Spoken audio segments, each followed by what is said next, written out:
I've Oh my gosh. record button. And yeah, for anyone watching this, our last video had 41 listeners, so this is not completely going out into the void and not being heard by no one. Yeah, I'm Bill Mudrin. This is my friend, Phil Theobald. Hi. We are just going to talk over some Thanksgiving Day bullshit.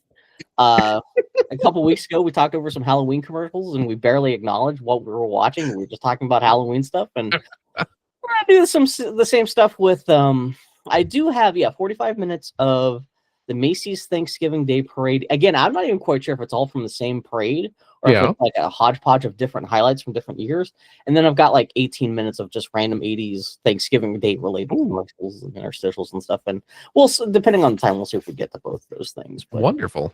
Yeah, I figured we'd talk over this stuff and just shoot the shit and just beat dorks at each other on the internet. That's generally what we do. Yeah, so this is coming attractions in our parade. And even this with Patrick Swayze. I'm assuming this is after. See, this is the game I always start playing. Okay, what year is this? Yeah. So it's Macy's Thanksgiving Day Parade. How much of a fan of the Macy's Thanksgiving Day Parade have you been? When I was a kid, I absolutely would watch it. It was kind of like a family. Well, you know what it was? It was what the kids would do when the grown-ups were getting food prepped and like we're waiting for family to come over or waiting to go over to their place. And it was just kind of the let's keep the kids entertained with the balloons and stuff. Okay, so it was not like a ritual in your household or anything like that. No, like the whole family didn't sit down. It was very much my family did, weirdly enough. That's why it didn't even occur to me to ask you what your relationship with the parade was. For some reason, my dad was really about tradition. He was a real Clark Griswold. In all the best ways. He was not quite the maniac. He did not really force stuff on other people, but he did love himself a holiday. And so he made sure that like we would get up early in the morning, we'd be up in time to watch the live broadcast, because we were in Pittsburgh, Pennsylvania, so a bunch of clowns seaboard, so we could watch it live. Yeah. And for some reason it turned into a ritual. We would have Pillsbury cinnamon rolls fresh out of the oven and chocolate milk. Oh wow. And that's how we would start every Thanksgiving, was watching. I'm sure we were watching this. Oh, probably, yeah. And that's how I know it's CBS, because I think it's always been CBS, at least whenever I was watching it as a kid.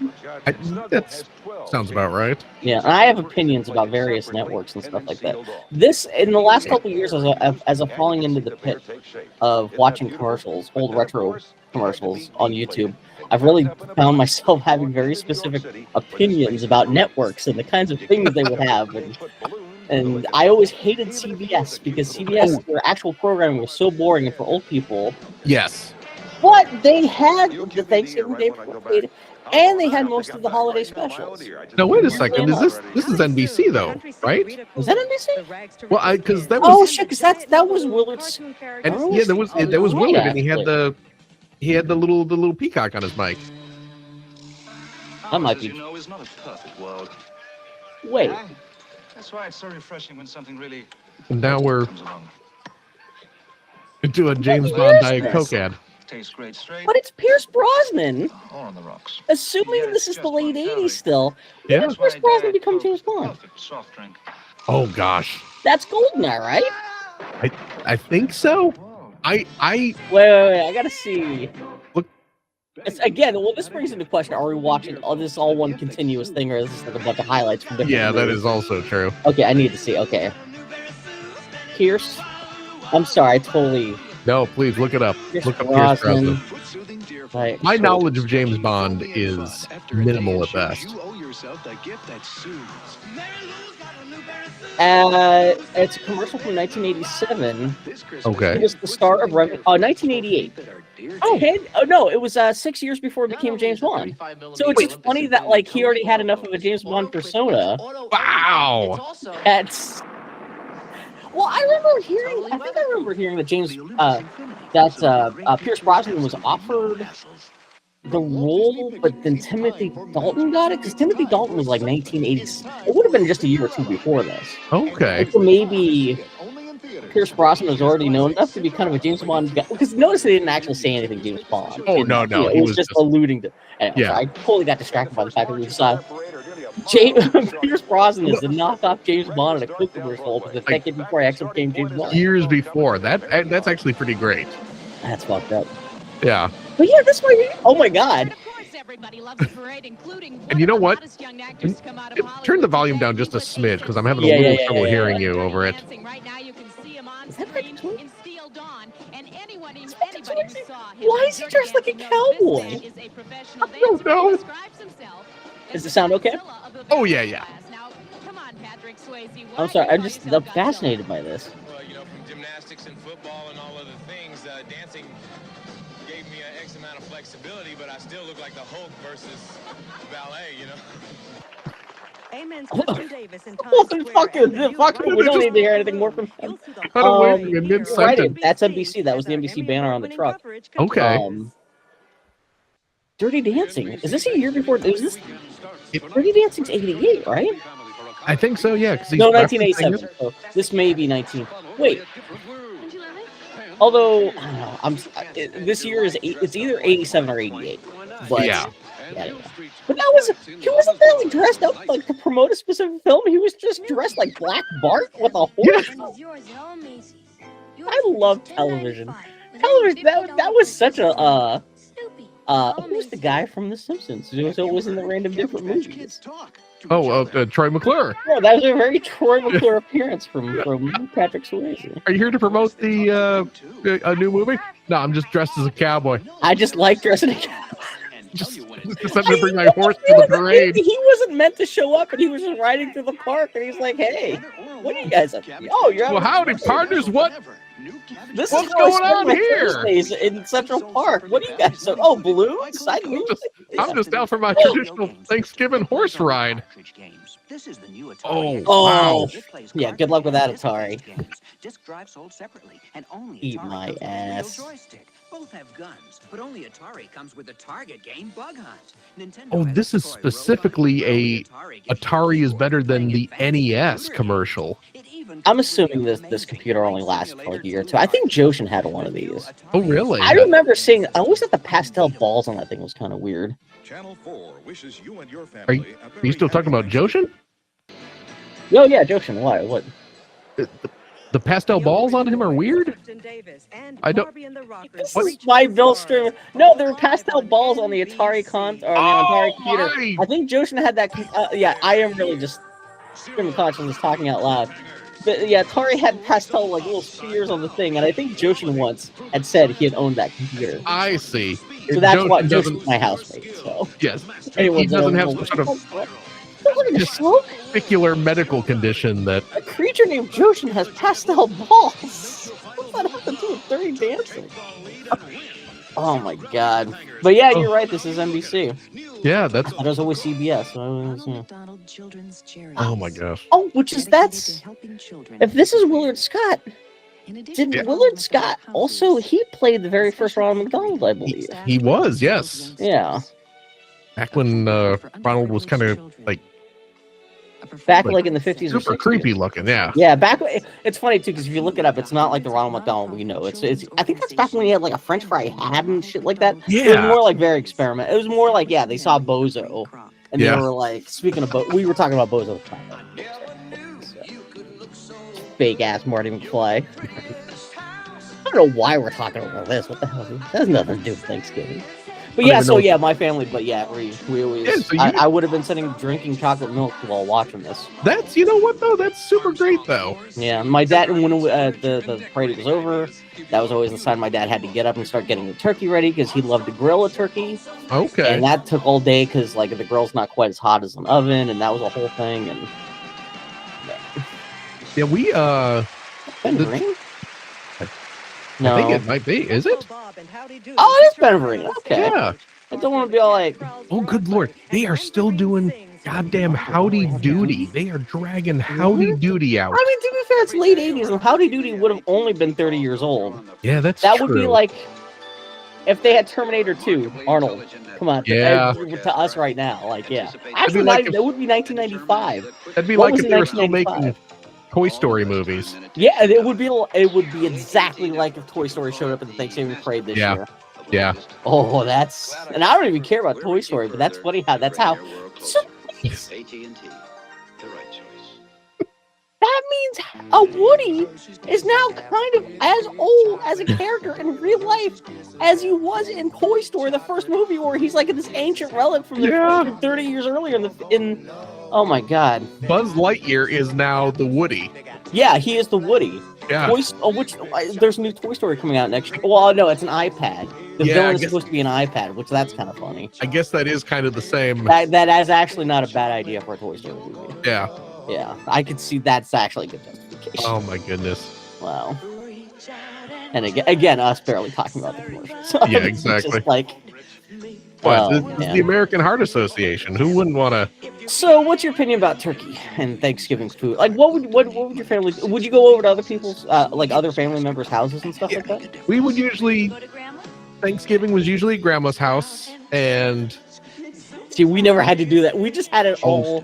Yeah, we never left the house on Thanksgiving. See, that's, and I mean, that's what we are doing now. Like, my wife and kid and I are just kind of hanging out ourselves. The best. It took a lot for my immediate family to get dragged out to the larger families. Oh, stuff. yeah. So we tended to, which that might be part of the reason why I have an extraordinarily fond memory of the holidays, because we didn't have to usually deal. Every once in a while, we'd have to go over. Like, for Christmas, we'd usually go over to my grandma's house for like an hour at the most. Oh, wow. Enough that like I would watch like White Christmas on my grandma's giant console TV, because everyone, my racist grandpa, would be talking about like meat prices or something like that. Right. But it was never like my parents didn't want to be there any longer than we had to, so we never stayed long. So okay. How did your extended family, did they live in the same town, or? Oh, they did, but we just never. Okay. Bad relationship with the rest of my family. Just not that, we just weren't like that close in terms of like we've got to get the entire. It was never like a Christmas vacation. We got to get everyone in the same house kind of thing. Right. If anything, everyone would just go to my grandma's house and people would just kind of float in throughout the whole day. There was never a big extended family dinner or anything like that. Yeah. Everyone just like fended for themselves and kind of like we just greeted each other at the door as we come in and out, and that was kind of it, which was really nice. So, yeah, the Theobald clan was like very Irish Catholic. Oh, yeah. Very Irish Catholic. And all the holidays were a very much like the whole family has to get together, and that is unfortunate. Yeah, it's not the end of the world. I got to hang out with my cousins for a few hours. I liked my cousins. So, they were similar age, and so we would sit around and play Nintendo or whatever. But yeah, no, I just don't have. We would occasionally have like family reunions and stuff like that. That was the only time. Okay. And that would rent a hall somewhere in the middle of nowhere. And, like, oh wow, geez. So which made it even harder to distract because there was no chance like, let's go. Cousin Eddie, who I haven't seen in 2 years, has a Nintendo. We were just sitting there stuck there, just kind of like. Oh geez. So you never really had to worry about cooking or anything like no, that. No. It was man. Okay. Yeah, I mean, and like pretty much like every holiday, we'd get together on Thanksgiving, Christmas, Easter. Again, Easter. Very Catholic. I always forget that Easter is a religious holiday to some people. I know, right? I hear it's got some kind of religious significance to some Christians. I know. Yeah, that is. Bill? So I was about to ask, like, what were you guys like Thanksgiving meal stuff? Well, I guess that was just like, would you guys take stuff over to the extended families then? We would all gather at Grandma's, and the grown-ups would just spend the afternoon cooking. Like, yeah, it turned into like a big like. Because it was my family, and then we had my dad's two brothers and their families were over, and then obviously Grandma. And yeah, the grown-ups would just kind of all gather in the kitchen, and they would all be kind of taking turns preparing things. Kids weren't asked to help out or anything like that? No, the cousins would usually, we'd either be over there playing on the, like they had an Atari at Grandma's house. Okay. So we'd play the Atari, or we'd go down in the basement and This big old spider Look at his booty. butt. I'm sorry. Go ahead. You shoot the web should be coming right out of there. Just Seriously, yeah. They're smart. They know where to put his guidelines. and then No, this really is mostly just the commercials from the Macy's Thanksgiving Parade, Yeah, not that's so much the segments. I'm a little disappointed. it's weird. Yeah, it's not even like the parade footage. It's just commercials. Which that's not. We did say we're gonna talk over commercials, but yeah. Anyway. I mean that is true. Yeah, the kids' job was just to entertain themselves while the grown-ups got caught up after not seeing each other for a couple months. 6 weeks. You're meeting at every major holiday. I What mean, is there to talk about? Yeah. We would get together on St. Patrick's Day, Bill. Family, all extended. Are they extended? Irish Catholic, Bill. Irish Catholic in Chicago. We'd get together on St. Patrick's Day and eat friggin' corned beef and boiled cabbage. Complain about how the guys from Sinner stole your beer. Jesus There Christ. would be nuns there, Bill. Oh, really? Would they be in their habits? Oh, absolutely, yes. One of my... It never occurred to me to ask you what your chemical makeup of your family was, but I guess that makes sense as anything else. And yeah, they would get we'd get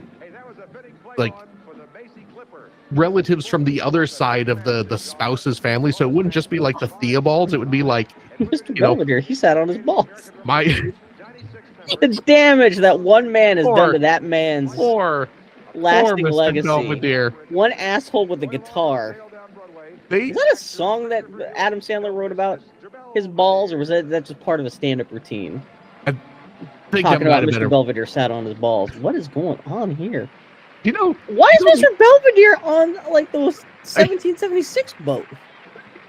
The English guy with a little bowler hat. This is how he came to America at the beginning of the Mr. Belvedere show. On the China. He's got the American flag. I was like, this makes sense if they're all red coats, but yeah. Anyway, yeah. Do you know? No, that's crazy about your family, though. Oh yeah, like it was like my aunts, like sisters. There would be people at these reunions who I would recognize because I'd see them every few months. Oh, they just shot at us. But I had no idea who they were. It was like, yeah, but that's funny. Especially if you're going to be seeing those people relatively regularly, but like still, if it's going to be that massive of a get together, though, you're not going to have a lot of opportunity to like make deep personal connections with everybody. Exactly. Man, I totally. So it was like that with Christmas too. Christmas was usually slightly more intimate. It would just be because otherwise that's child abuse. Come on. Oh, is that the turkey? I always love the big mechanical turkey in the Macy's Thanksgiving Day Parade. Because that's. Oh, I should also point out, not to stop what you were talking about. Yeah. I should look it up now. I'm just fascinated by the turkey now. Macy's Thanksgiving Day Parade wiki. Of course there's a Macy's wiki. I discovered this last year while watching a YouTube live stream of the parade. It's just Macy's Thanksgiving.fandom.com we'll send you to the wiki. I mean, just Google Macy's Thanksgiving Day Parade wiki.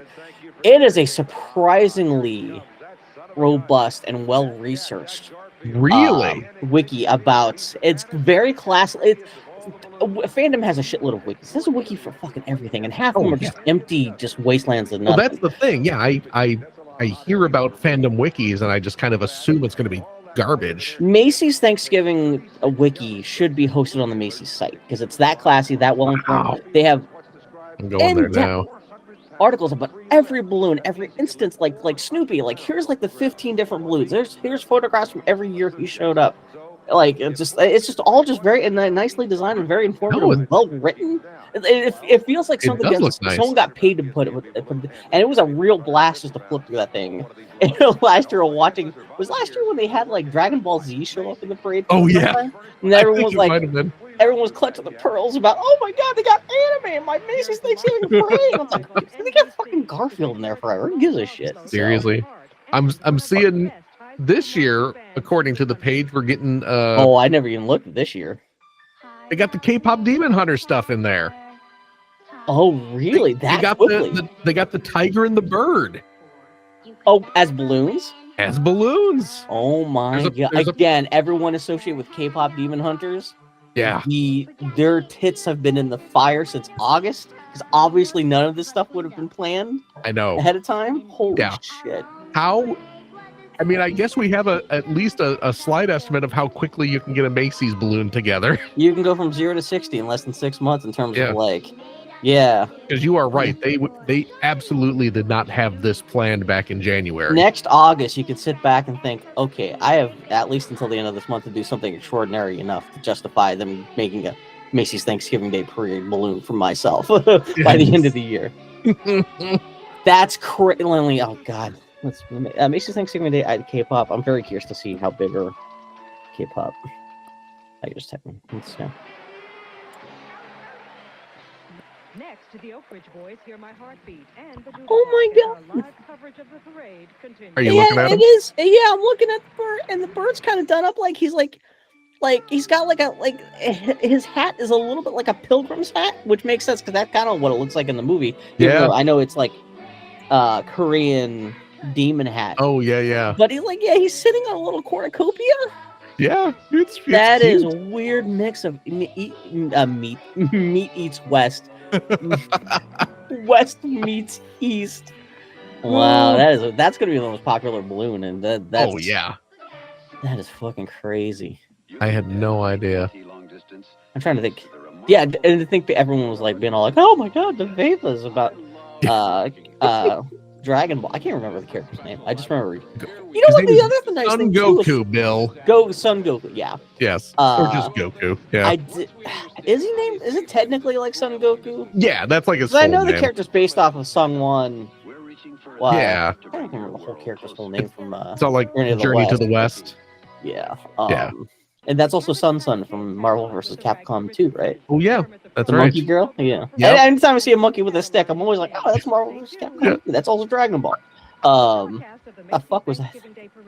I had something in my head that fell out. But yeah, no, the Macy's Thanksgiving Day Parade Wiki is fantastic, and just the history of all the balloons. And yeah, no, I am stunned at the quality of this. Oh no, what I was doing last year, so I spent the whole time watching. Someone actually had a live stream of the parade where they just stuck a camera at the edge of the crowd, just looking down the street, and no commentary or anything like that. Really? It was the next best thing to actually just being at the forefront of the crowd at the parade, because it was just a very nice HD camera, just like on a tripod in front of the crowd, just like pointing a little bit like down the street a little bit, so you can see like the big balloons coming past you and into the distance.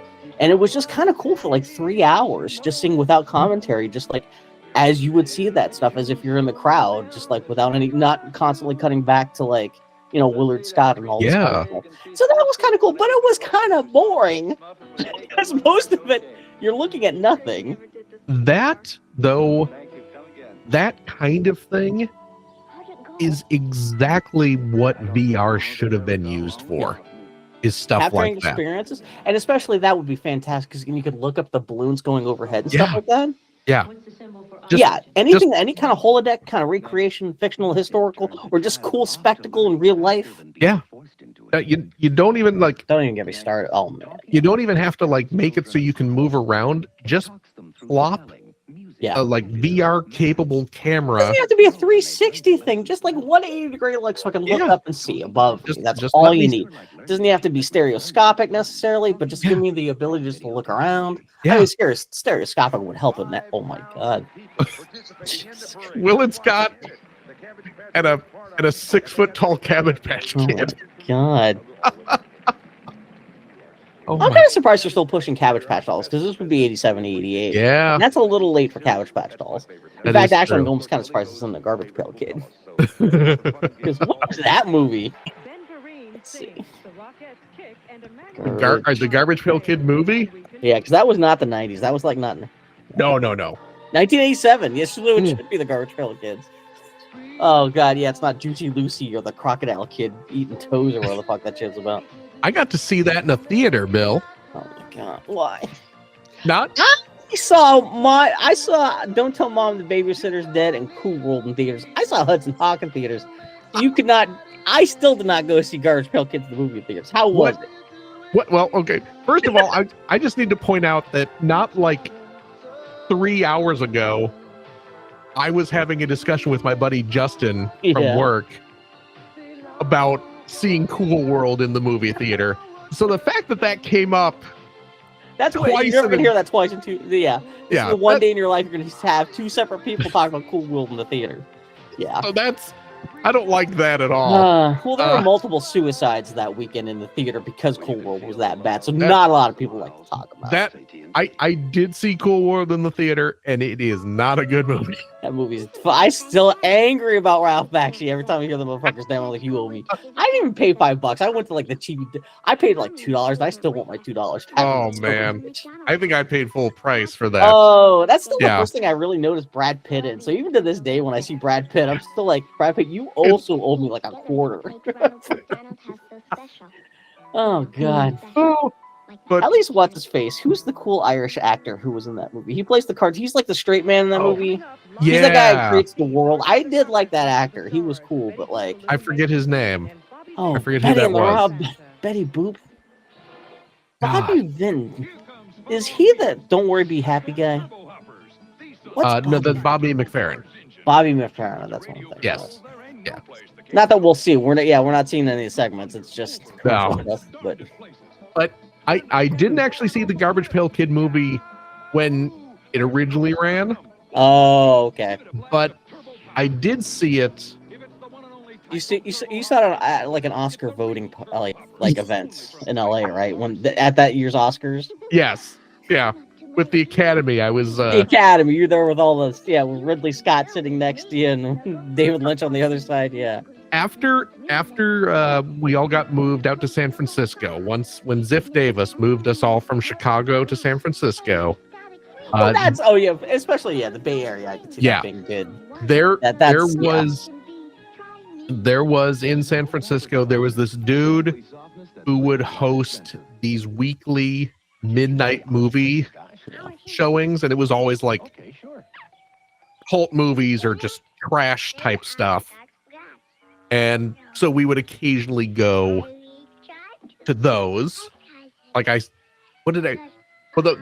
one that they had that I was like genuinely like, oh, I'm just going to this. They showed the Transformers movie, the old animated one, so I got to see that. The more I think about that movie, that's the worst thing that ever happened to the Transformers. But yeah, no, it's still an event though. But yeah, Hasbro recently has been showing the original Transformers series on a live stream on YouTube for free. Oh, really? Like, it's an official live stream, but and I've been watching that recently. And the more I watch that, the more I'm like, man, that movie was a goddamn travesty. I know it's fake. Everyone knows why. Anyway. Oh yeah. But no, that's cool. I love any place that has a good revival theater. Oh yeah. There's a chance to watch your beloved thing on presumably probably a dirty ass 35mm print that's been sitting in a warehouse for the last 30 years. Yeah. Yes. But the am I friggin' blanking on the name now? The Stephen King movie that he directed with the Maximum Overdrive. Thank you. Yeah.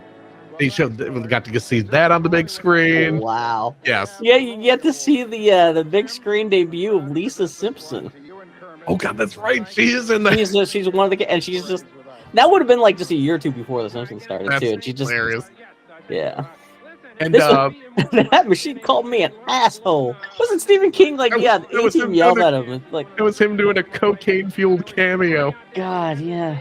Well, anyway, I'm sorry. Look at this. We can't let this go without commentary. But they showed they had Garbage Pail Kids there.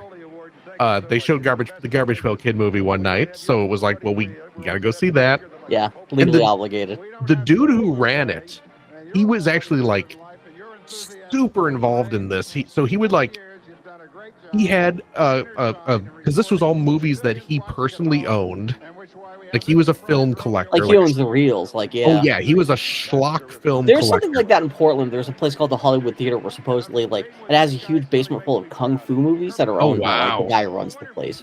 But yeah, but no, that's cool. That's so like and again in San Francisco that totally makes sense. That's like half that town. Yeah. Yeah, and he put together reels of like vintage movie trailers. So you get like a lot of like cool. So it's you get the whole experience. Yeah, you'd see like a bunch of like 70s schlock movie trailers. And then like he'd come up and give a little presentation and like talk about the movie. And oh, I've been researching the making of this movie and here's some cool facts. You get his own commentary. Yeah. And then they played the movie, and this is a Barbie, a live action Barbie. I just had to look up and see when Gem the cartoon had started. That was 1985, because whenever I'm assuming I'm assuming this is 87, 88. That would have been just long enough for like Hasbro or no, Mattel does Barbie. Yeah. For Mattel go, oh, we need to do our own Gem knockoff, and so which they that did. doesn't look like Barbie though. Barbie and the Rockers. Yeah, I remember Barbie and the Rockers, and even then, it's not like I was a huge fan of Gem, but like even as a kid, I was like, wow, Gem must have scared the shit out of you guys because you'd be doing this fucking bad Gem knockoff shit. Garbage. Yeah, Jim Henson just showed up just long enough to be like, oh, I have a cough. I'm not going to get this investigated. I gotta go. God, I guess they always did have a Kermit villain for the longest time. Oh yeah. Did you see that supposedly this week? Have you ever heard about how Jim Henson's company's presence in LA has always been at the Charlie Chaplin studio building in LA? And the Kermit statue there? At least since the 80s or 90s, yeah. It sounds like this week they're going to be tearing down that Kermit statue because that place has been sold and God knows what the hell they're going to do with that. Just thinking about Jim Henson and Kermit. As we record this Thanksgiving week of 2025 for any future viewers of this, but why are we seeing this? This is the most extensive parade footage we've seen. This is still pretty. I mean, they were very excited about the Barbie float. Yeah, I'm assuming whoever put this collection of stuff together must have really loved the Barbie and the Rockers. Yeah. The Garbage Pail Kid movie is very bad, Bill. I don't know if you needed me to tell you that. I never made the connection before that. It's not good. The guy good. who plays the old dude in Garbage Pail Kids, the movie. Do you know who that guy is? If you look him up, he's someone, right? He's a guy. He's a guy who Tom Servo gets yelled at by Joel on Mystery Science Theater 3000 of doing an impression of. Is it the Santa Claus Conquers the Martians episode where Tom Servo starts going off? Anthony Newley. That's what he says. He's like, stop it with your Anthony Newley impression, because I guess Anthony Newley was a songwriter and singer who was known for his kind of body, kind of like. Oh. He wrote the songs for a movie you may have heard of. What's that? A movie musical called Willy Wonka and the Chocolate Factory. Oh my! That motherfucker! Just make sure, unless I'm having a stroke. Anthony. I bet you're right. Music department. Just to make sure. Lyrics and music. Right. I'm looking at his IMDb page. Lyrics and music for Willy Wonka. He was nominated for an Academy Award for the film score of Willy Wonka. Yeah, so. And then he is like. So that guy. He's telling friggin' Sean Astin's brother about the magical garbage people that he keeps. What a life of Anthony Newley to be enough to be an inspiration to Tom Servo, write the songs for Willy Wonka, and then be in the Garbage Pail Kids movie, and that's all anyone of the younger generation knows about. Patrick Stewart's in the parade. Patrick Swayze's in the parade. Actually, that'd be great if Patrick Stewart also showed up in black on a horse, inexplicably. I'm a cowboy. I'm a cowboy. Cowboy. On the grass. I don't have a Patrick Stewart impression. I'm sorry. No, I mean, everyone's Patrick Stewart's impression is just going to be like, hello. Yeah. Pretend I don't have hair. Engage. Dana, what are you doing? So is Willard Scott going to make any reference to the fact that he was with the original? I mean, he should. That's all I'd ever be talking about. Seriously? If I was the original Ronald McDonald. I'd be just eating fucking French fries every shot, every time they cut back to me. Presumably with a lifetime of free French fries, Willard Scott gets a McDonald's. That's what I was about to say. Willard Scott, he has to just be able to walk into a McDonald's and seriously, say, even just the fact that he's also Willard Scott now. At least he's also famous for his own thing. But like to be the original Ronald McDonald too. Yeah. And to think McDonald's was still a young enough company in 1987 that you could have the original Ronald McDonald there commenting on the parade for this. That's pretty. Yeah, that is clown shit. I hate to be that person who's all like, clowns are scary. But still, like, they look very kind of skull-like in this compressed footage of like. It is a little. Oh my god. Okay. I'm weird with my marching band penis hat. Why do you look like the Hamburglar's dick? That really does look very phallic on Willard Scott's head. I think he knows exactly too. Like he knows he's. I love he's being straight about talking about the marching bands. It's pretty great. Willard Scott was a great television fixture, though. Oh, absolutely. He was a great weatherman, and he always he had great stories. Always doing the birthday shit with. Oh yeah. Oh. I can't believe I was bitching about CBS and I was completely wrong about which network they were. They were on NBC, the Cool Network. The Cool, yeah. See, it was the. I mean, they didn't have the holiday specials, but this would have been 1987. That would have been Cheers. That would have been Cosby Show. That would have been Night Court. Night Court's on fire right now. Oh yeah. Oh, I love Night Court too. God damn. I did. Yeah, it's remarkable to hear the stories about how NBC was a piece of shit until like right around the time we would have been old enough to really start watching television, like in the early 80s. Yep. Yeah. The only time I watched CBS, to your earlier point, that it was the old people network, was they were the ones that had the holiday specials. It was bizarre how it was mostly like Matlock and Falcon Crest and bullshit like that. Yeah. But then it's weird too because I know like Rudolph the Red-Nosed Reindeer, which is considered to be one of the first big holiday specials, that was commissioned by NBC. Oh, but for some reason, after a while, they were just like, and CBS would just collect, even when they weren't producing the specials themselves, they would just collect them from the other networks, so they kind of naturally became the home. And hence, the CBS special intro being so nostalgic for so many kids our age. God. The big swirling.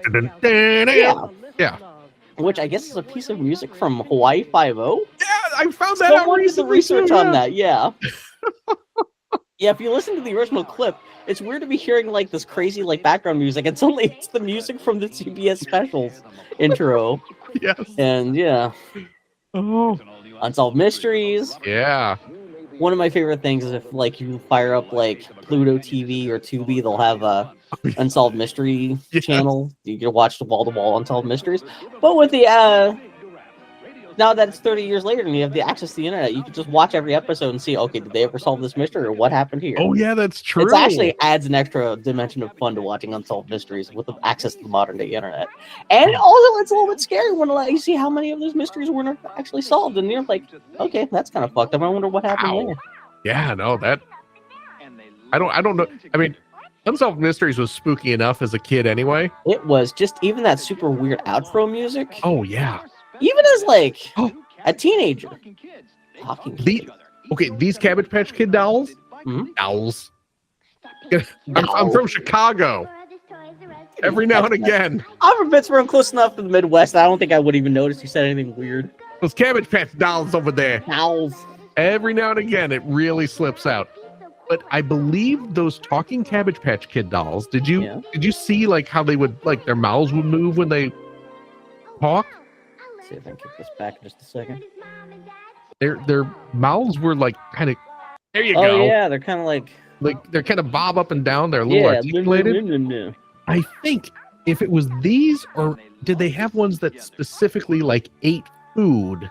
But there were Cabbage Patch Kids that had like these movable mouths, and they ended up getting recalled because kids' hair would get caught in the mouth, and it would like literally start eating it, like pulling the kid's hair into the doll's face. Oh! And parents would have to like cut the kid's hair to get it out because it's going to be like it's stuck in machinery. Yeah. Oh, Jesus Christ. So they had to yank those off the market at some point.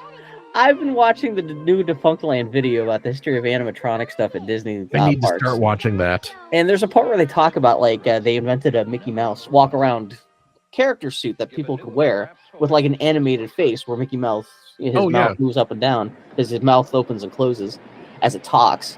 And they said there was a problem of kids would like run up, and one of the engineer problems they had to worry about was like if a kid's head got too close to the mouth could bite down on their head accidentally. I was like, oh yeah, I wouldn't even thought about that might be a potential point of injury for kids. Is ugh. That wow. Get your head bit off by Mickey Mouse. Just to think, yeah, I got a dent in my head because Mickey bit me. Explain that to your kids. Oh, look. It's our good friend Ronald Reagan. I know, yeah. I know for sure it's the 80s. Thanks, buddy. Sometime before 1988, he left, yeah. Yeah. You fucker. I want to go back in time and beat his ass with a stick. Oh, so much of all of this. Just today I saw someone there was a thing about how don't blame the billionaires, we're the good people. Oh god, I want to fucking although we should thank him. We're sitting there gushing about Transformers and shit. Yeah. Cabbage Patch Dolls. None of that would exist without him being that is true. Let's relax those television rules about advertising to children. No. That's A-okay by me. Yeah, we would have actually had to grow up reading and shit, at least until Nintendo was invented. You see all that crap in the background? That wouldn't be there if I didn't have everyone selling everything to me as a kid. What the toy companies would have done? I guess they would have. It is legit. I have no idea what my childhood would have been like without the impact of all those things hitting at the same time. I mean, it is true. Yeah, again, thinking about stuff, how culture was changing so quickly when we were kids. Yeah. Like, again, in the early, because that was like 1982 is when all that stuff started to hit. Was it that 82 was G.I. Joe and He-Man was He-Man 82? I think He-Man was, Maybe the toys were 82 and the cartoon was like 84. Yeah, that could be. But that 82 was definitely the firing pistol. Mm-hmm. Why? Whoever put this compilation together was weird. They really want the musical performances in there. Yeah, which actually it's an interesting perspective into the taste of whoever put this together. Yeah. Yeah. Because again, as someone who, it's not like I always went out of my way to look up retro video compilations on YouTube. Up until this past summer, there was an amazing Twitch channel that 24/7, all they showed was old commercial compilations. Really? From the 60s, 70s, 80s, and 90s, all the way up until about the turn of the century. Oh, wow. And they had started off with a relatively small collection of commercials, but then they started expanding to getting more commercials from even the 50s. Oh, nice. And also getting commercials from Japan and the UK and from different decades for those countries. Oh, wow. So sometimes and it was always 24/7. Yeah. And you'd flip onto that Twitch network, that Twitch channel, and you just might be watching Japanese toy commercials from the 60s. Oh. And that was great. It was like one of the perfect things of it's a perfect justification for the invention of the internet, where I would never be exposed to something like that. Oh, yeah. By accident. Right. But no, I just come home, flip on the TV, flip on through Twitch channels. I'm like, what the hell are they showing now? And it's like, oh, the English are fucking weird. Here's a bunch of weird banking commercials from England from 1989. Oh, man. Anyway, but I follow there's a YouTube channel that every month they put out a compilation of new but you know what, it's not even, it's like, oh god, it's weekly, it looks like. Wait, don't. As I keep correcting myself as I look further onto their YouTube page, they do them every there are several updates a month. Like a commercial compilation, digest? Yeah, just here are current Japanese TV commercials. It's the end of the parade, Santa Claus is coming. Again, part of this being the ritual of my family. We would cheer when it's Santa. We were all even when I was a little kid, I didn't believe in Santa, but still it was it's the end of the now the Christmas season can start because Santa Claus has shown up in the Macy's Saints parade. But I'm sorry, go ahead. You were saying about the did you see who else was that they said was showing up? Superman. But are you saying they're the same? One of the same? They are. Jill Schultz? Who was the other person? Jill Schultz. Who's Jill? Charles Schultz's daughter. Are you serious? Yeah. I was gonna make a joke about because it's Schultz, it's not TZ. Oh, I guess she's there for the Snoopy. Oh, we're not gonna see her. Oh, so there must have been. Charles Schultz was alive, though. I wonder what happened when he didn't show up and his daughter showed up. Oh, you know He was what? probably cartooning. Let me see here. Because, I know Charles Schultz didn't die until like 2000, because I was working at the newspaper the night he died, and that was some wild-ass shit. Oh, yeah. Yeah, because we published... He died, what, like 2 days after he published his last strip or something? Yeah, it was... No, the timing of it was... We had people calling into the helpline at the phone, at the newspaper, they thought we had made up the news. The old people. Oh, really? Were like, did Charles Schultz actually die? And we're like, yeah, I know it sounds crazy, but yeah, check the news. Like, we didn't make it up. I think he died on the day the final strip ran. It was like that. It was like something like where it was like, it may have just been as simple as that. He announced that he was going to retire like a month ahead of time. Mm-hmm. And I remember, because like working at a newspaper, you had a lot of people like eulogizing him. We were printing lots of like retrospectives about Charles Schultz, and then he just dropped dead like the day like after his last strip. Yeah. That's fucking crazy. Oh, yeah. That must have been a rush to just like... Yeah. It was a perfect thing of just seemed like his life's work was done and he was gone. Yeah. And unless there's something I ever heard about, like, unless he stuck his head in an oven, I guess it was just one of those things that happened that just seemed like... Yeah. Oh, man. He just kept it going till he was done. Till his body wore out. Oof. Anyway. I think I know why Jill Schultz may be here. Because we have established this is what, like late 80s? Yeah, it's 87 or 88, I think. So in September of 1988, Jill Schultz starred in a live-action animation hybrid Peanuts special. What? Do you not remember this? This sounds distantly familiar, like in something that would have shown up in like a pop culture video. It's the girl in the red truck, Charlie Brown. I think I've heard something about this. Was it like direct to video? It played on TV. We're not going to see anything about this on here, I'm assuming, but like, I'm probably not. But yeah, no, this ran on CBS. It is an hour-long special, and the story focuses on Spike. Yes, who is Spike, Snoopy's secret best. He's the hobo desert guy. Exactly, and it is fuck? It is live action, and Spike is like the only animated character in the show. It doesn't focus on Snoopy or Charlie Brown or anyone. And Charles Schultz's daughter plays this kind of a dish.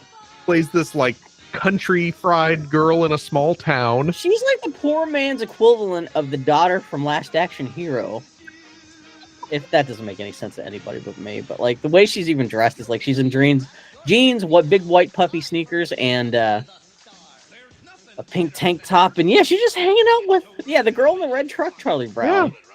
And it's all just Spike got his own special, and which that makes me so happy. I remember watching it as a kid, and I was so excited, and oh my god, it was so boring and so bad. And it goes on for an hour, but it feels like it's 3 days. I wonder why they made that then. Like it was very clearly. I think it was Charles Schultz using his push to kind of get his daughter in a starring role. That's what I figured. Probably half. Hey, let's see if we can give my daughter a bit of a acting career. B, maybe there's a way to more cheaply make Peanut specials if they don't all have to be completely animated. Oh yeah. Like you would think this could be almost as expensive, even though you're only animating one character, but still, there's having to like animate them into like trace them into specific scenes of live action. I guess it didn't work because it doesn't sound like they ever did this again. Yeah. It's fucking wild. So why is NBC promoting a CBS special? Yeah, that is weird, right? Assuming we haven't switched networks. Yeah. That's buck wild. So it's girl in the red truck. Brown. Yeah, release date September 27th, 1988.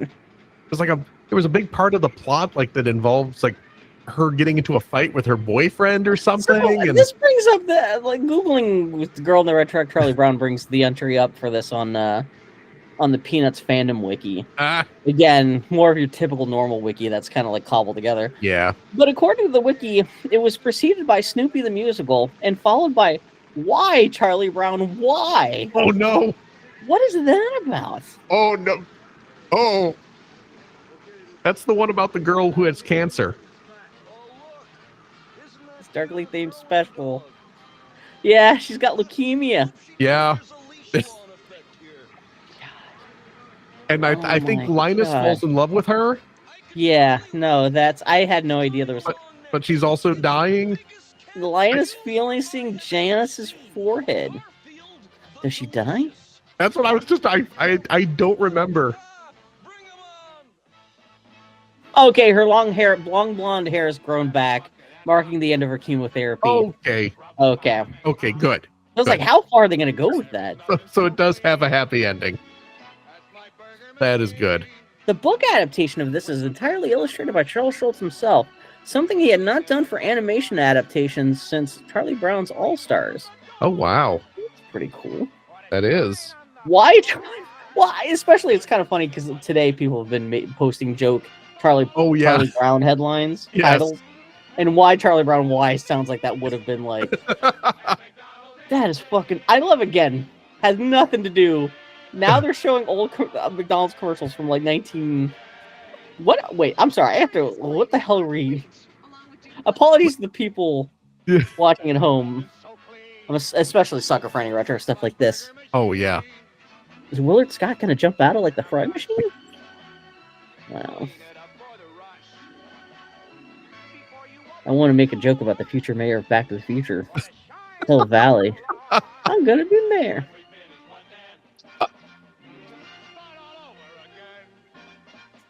Any old commercial stuff where they have little hats? What the hell is this? Why is this here? I'm assuming this is like a 50th anniversary of McDonald's? What's going on? I don't know, but we need more commercials like this. I could have just looked up don't get it. Like I said, if we ever turn this into there you go. Celebrating 35 years, yeah, that makes sense. Yeah, again, McDonald's, relatively young company in the late 80s. Anyway, I'm sorry. No. How do you not get distracted by that? God, that was corny as hell. I love it. It's a spoon. Oh, this is a TV ad for cotton. Yeah. Enjoy cotton. That's when the entire industry is. I mean, they still do that today. I mean, that's the whole got milk and. Yeah. California raisins are just a result of. Speaking of Back to the Future, I love that in Back to the Future.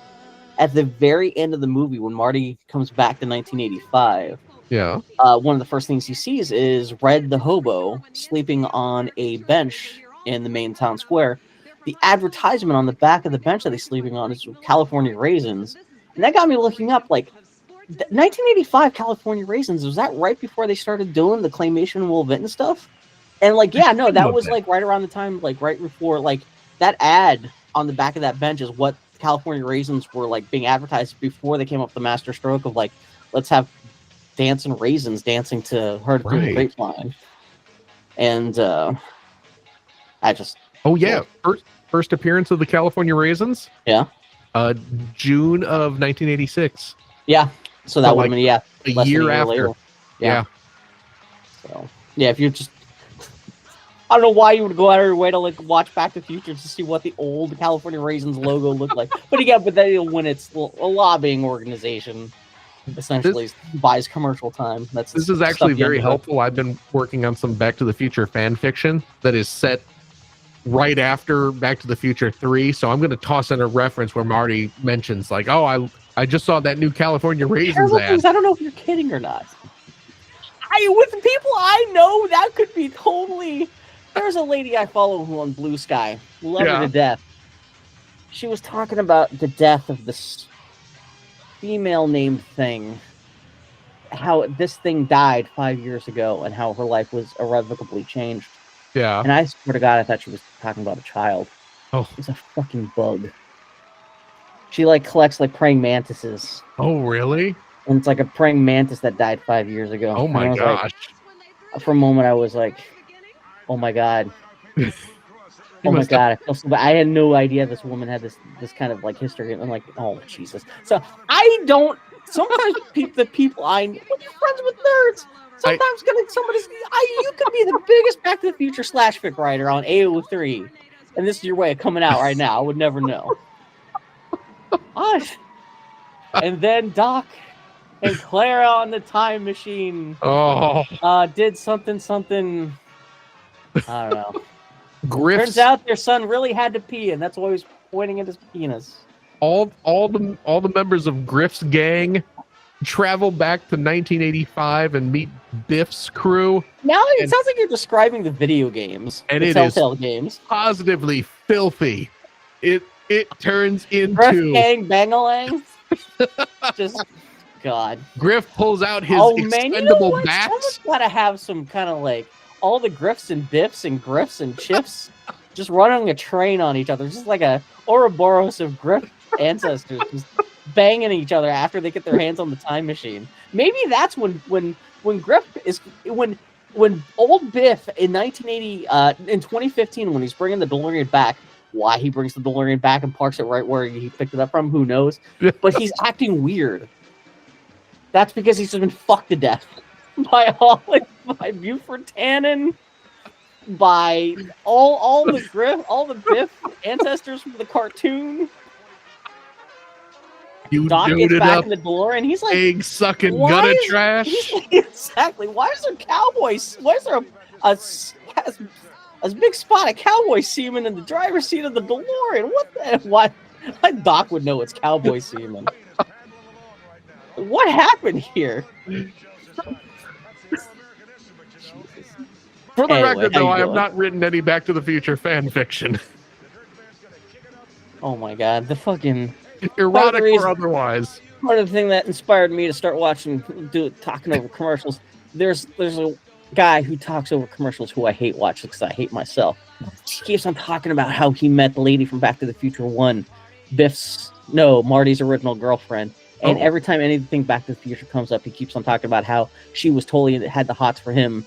And it drives me off the fucking wall. And it's like, anyway, so shut up, Bill. We're recording this, putting it on the internet. I should not be dishing about fucking people I hate. But anyways, fuck it.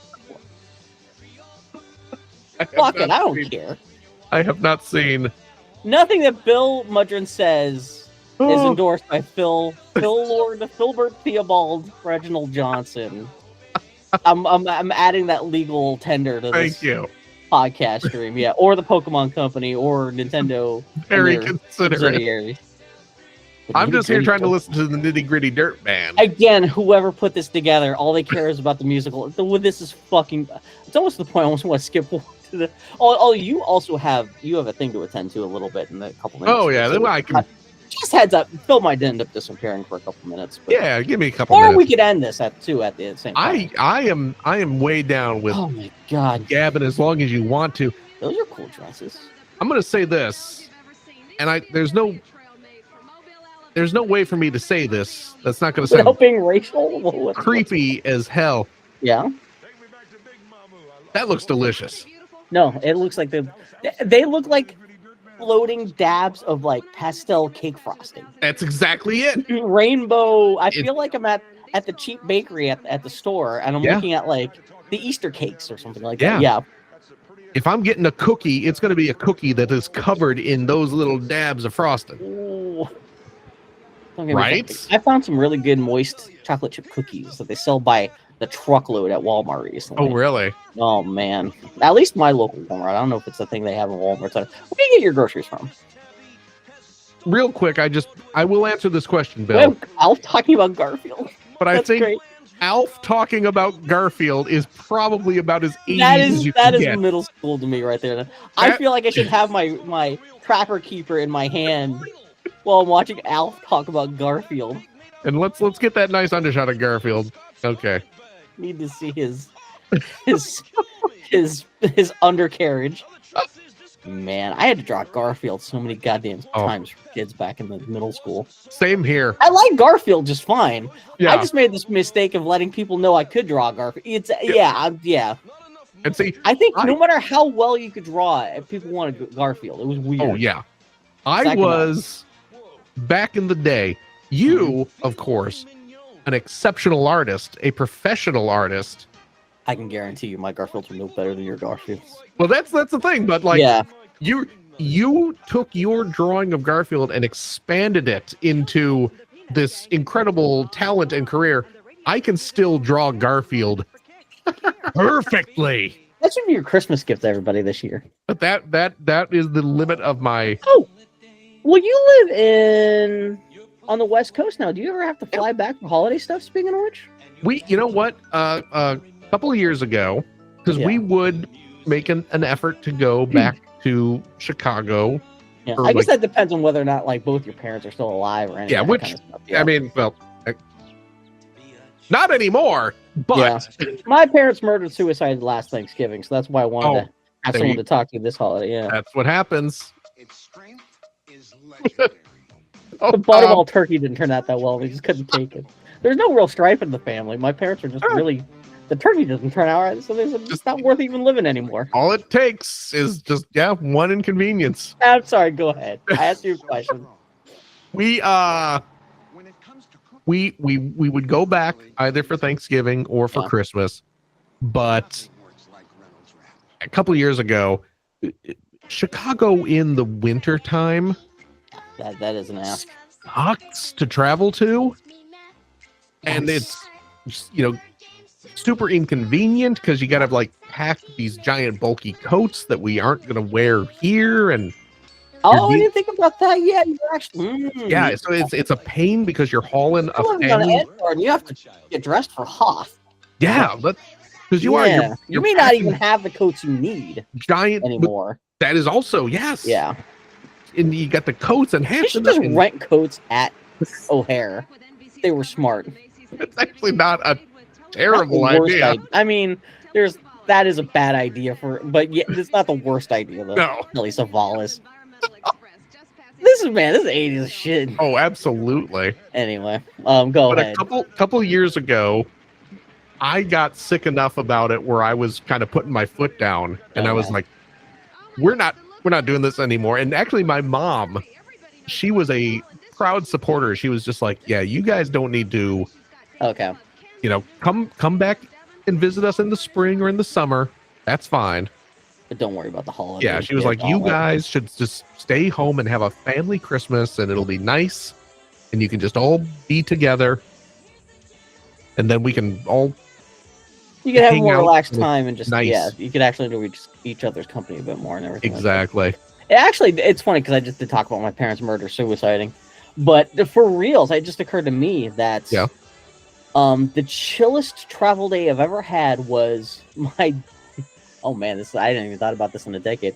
My dad actually did die just a day or two before Thanksgiving, about 11 years ago now, I think. Oh my gosh. And which is also his birthday. I mean, I know Thanksgiving and he was born right around Thanksgiving, so that was actually in our family they kind of complicated things because sometimes Turkey Day would be my dad's birthday and stuff like that. But because he died a couple days before Thanksgiving, the soonest flight I could get was Thanksgiving Day itself. Oh my! And I was terrified because everyone talks about Turkey Day. Oh, Thanksgiving is the worst travel spot on the whole calendar. Yeah. At least from me getting to Portland to Springfield, Missouri, where my parents were at, no one was around. Really? It was like going to the movies on Christmas Day, where no one's around. So it's like I actually had the easiest time getting out there. Getting back, even though it wasn't until like a week later, getting back was a lot harder than getting down there. Oh, just wow. Because who's actually buying travel tickets or actually traveling on Thanksgiving Day itself? Yeah, that's true. So it was actually really easy to get good tickets for Turkey. Okay. But that was actually, ironically enough, I didn't want to have to travel on. It was a bad reason to travel, but it was actually one of the nicer in terms of just getting down. That was actually nice. Yeah. Well, probably a good time to not have to have the added stress of travel. So yeah, it was actually pokey enough that I remember with my phone kind of checking in. Were they having the first Mystery Science Theater 3000 Kickstarter that weekend? I think that was the weekend they did their first because they whenever they keep on trying to bring back Mystery Science Theater 3000s, it's always around Thanksgiving because of their Turkey Day stuff. Yeah, and so I remember just being was I in Dallas, not O'Hare. What's the big airport in Dallas? Anyway, I just remember being yeah, I like don't know. waiting for a layover in Dallas and just like watching the Mystery Science Theater 3000 live stream. Oh, wow. Thinking how weird, like, oh, my dad's dead and was watching Mystery Science Theater 3000 Kickstarter on a live stream in the middle of Dallas. There's just kind of a I hadn't even thought about that for like 10 years. But Oh my gosh. No, yeah. But yeah, actually, actual travel was nice. Yeah. Okay. And when I finally got to Springfield, Missouri is a tiny town. Right. And they had just built like a tiny, like 2-terminal airport that I flew in there on like a twin engine, tiny little airplane. Big fat man on a tiny little airplane. And when my mom and some of the other family members in Springfield came to pick me up, a barn was on fire right next to the airport. Like as we were leaving the airport, like we were driving out to the main road, there was just a barn by the side of the road that was just blazing on fire. I was like, "What's going on out here?" And they were like, "Oh, just stuff like that happens." It was like 100 meters away from the airport. And, like it was just no firefighters or anything. Like just big barns to flame, just like a column of smoke 1,000 miles high. Oh my gosh, it was weird. That's crazy. And it was already weird with like the free. Anyway, I just thinking about that now. Yeah, I hadn't thought about any of this stuff in a decade. But Merry Christmas. Yeah, I'd have no close family left, so it's great. Oh, see. Not that I wish my parents were still alive. I love my parents, but it's also kind of nice being like, I have no responsibilities to anybody. Yeah. And like, we never had any real responsibilities to the extended family either, so it's like extra, just like. Oh, that's good. Yeah, I can't imagine with you even still having. Well, no, you said both your parents are gone, but like. Oh no, mom's still around. Oh, your mom is still around. Yeah, okay, yeah. Maybe My kicked off or something. But yeah. My dad died. I mean, it's been semi-recently. It's been a few months, but. Oh, okay. It really has been this year. Oh yeah. Oh, okay. But no, mom's still kicking. So. Oh, okay. Yeah. I think mom will be around for a while yet. She might outlive you. You never know. Yeah, exactly. Yeah. Probably. Kind of but again, with the musical. Yeah. The fake Sinatra. How much more is this left? I thought I'm getting tired, but just like. Oh my gosh. What's up with? Oh, he's singing a song about Macy's. I'm trying to see if I recognize this as being an old song, like, because God knows I could see Frank Sinatra having recorded a song about Macy's in like the 1940s or something like that. But no, it's just like a Sinatra pastiche, just for just doing weird. Doing a Macy's ad. And again, it shows you how old this is, that they're catering to the Frank Sinatra audience. Which again, that would be like if you had John Bon Jovi today, 40 years ago, That is true. Oh God, yeah. It's like you when you start. Oh yeah, because it'd be about getting around that, close to that era. But Dana and I have been watching Deep Space Nine again recently, and you get to the episodes with Vic Fontaine. Yeah. Where they go into the holodeck and listen to a fake Sinatra. Yeah, no, that would have been, like, especially that's kind of a 50s, 60s thing, and so that would have been about 30 years. 30, 35, 40, yeah. Yeah, and when they're doing the, there's the whole James Bond thing, which is very specifically, like, early 60s Cold War. Oh, yeah. And the Paper Moon thing with Nog. That's also very much, we're at the Sands, like, mid to late 60s. Yeah, no, that's... Yeah, didn't even think about that. Yeah. What cool stuff if they did that now? What would be the Vic Fontaine? Ooh. what from 30 years ago? Like Nirvana. You could do like. Yeah, it's your only choices are kind of like Nirvana. Yeah. Fucking California Lovin'. I guess it could be like Green Day, Mall Punk. Yeah. You've got all the rap stuff. Yep. You can do like 90s hip hop or something. There's no cool. I guess the 90s did have a brief flirtation with like martini culture. Hence some of the like Sinatra kind of things going on back then. But that was even then that was more towards the late 90s. But yeah, there was that like swing revival back then. That's exactly But it's weird that I mean, I guess you already had started having a little bit more of a breakdown of the monoculture, even in the '90s, where it wasn't quite so much like Frank Sinatra. He's it. He's the king. That's it. Yeah. Like you had a little more. Yeah, even the pop music landscape was a little more fractured. Oh my God. Man. Fred Meyer. So I guess we're somewhere on the West Coast. Yeah, that's another thing too. I guess we're watching NBC. I guess it's 87 or 88. Yep.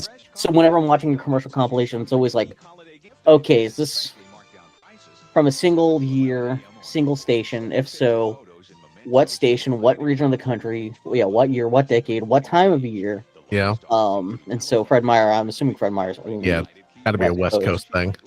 Yeah, so West Coast NBC, 87 or 88. Obviously, Thanksgiving. This is a more interesting game to play when you've got access to a Twitch channel. Oh, yeah. Does nothing but broadcast this stuff all the time, especially specific blocks taken from a single tape. Oh, Seattle. There you go. Okay, yeah. Oh, okay. Good. And actually, you know what?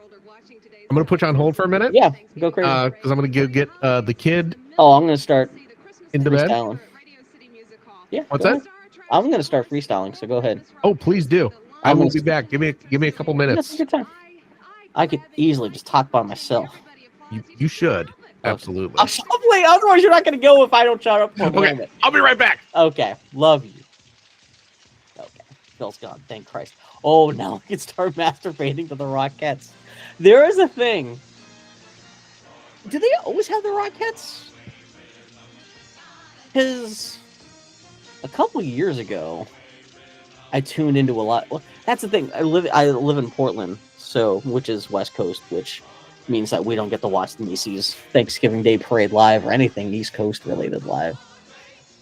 And but they still broadcast the parade on 3 hours later or whatever. But anyway, I just happened to tune in to the Macy's actual television broadcast.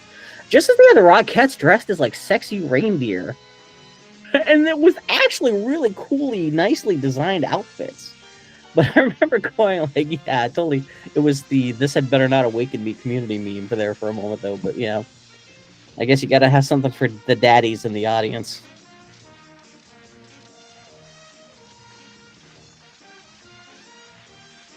I'm just listening to the music to see what song it is. It's the yeah, can't remember the name of the song. I recognize the music. The Rockettes. Do they still have the Rockettes? You think that would be a New York institution, regardless of how times and culture and politics may have changed? I mean, there's still ain't nothing wrong with seeing pretty ladies dance. Man, choreography dance like this stuff. I've been watching Sabrina Carpenter performances. I guess she just wrapped up her tour. And she's interesting to see. I'm always fascinated by large choreographed dance groups, just because I'm a big fat guy and that's nothing I will ever be able to do. But it's interesting because Sabrina Carpenter is such a goofball that she'll intentionally incorporate like mistakes, like humorous mistakes into her choreography, which I would imagine exponentially makes that stuff harder, because it's already hard enough to like just do this. But then when you're doing things where your main star is intentionally like missing cues and stuff, the humorous effect, like that must be an extra bitch to consistently pull off on a tour too. Like it's one thing if it's just like, oh, we're just gonna do this choreography for like the music awards or something, like the MTV awards or something like that. But yeah, for fucking yeah, I love you, Phil. I love you, Bill.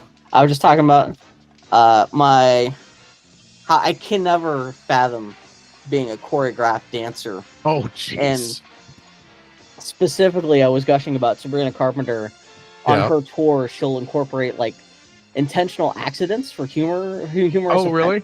And how I'm like, that must be even that much harder to make sure everything goes right when you have your main star is supposed to be fucking things up on purpose and just like, man, I can't even fathom. I guess if that's your full-time job though, I mean, oh yeah, I mean, you got plenty of time to figure it out, but like, I semi recently learned of a Japanese like an idol group, yeah, called Atarashi Gakko.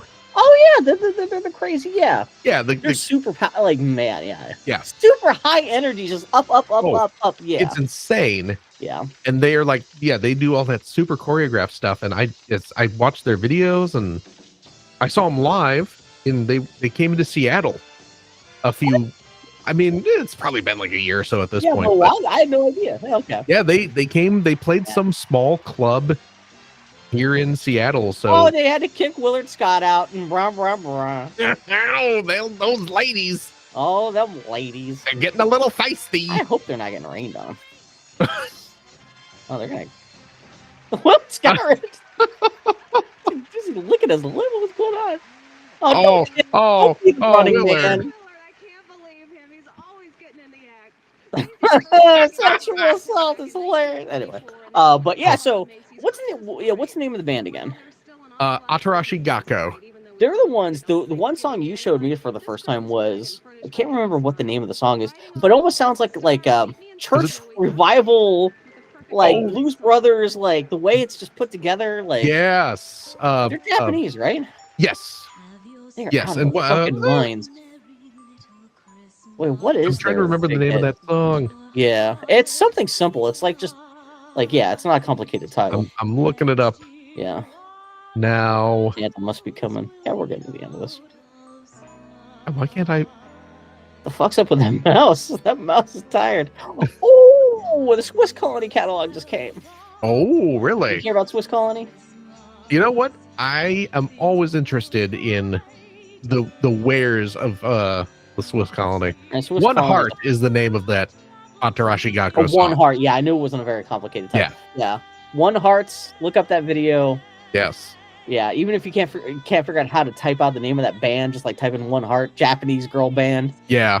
That video is fucking crazy. I love that. Just the energy of their shit is fucking. It is.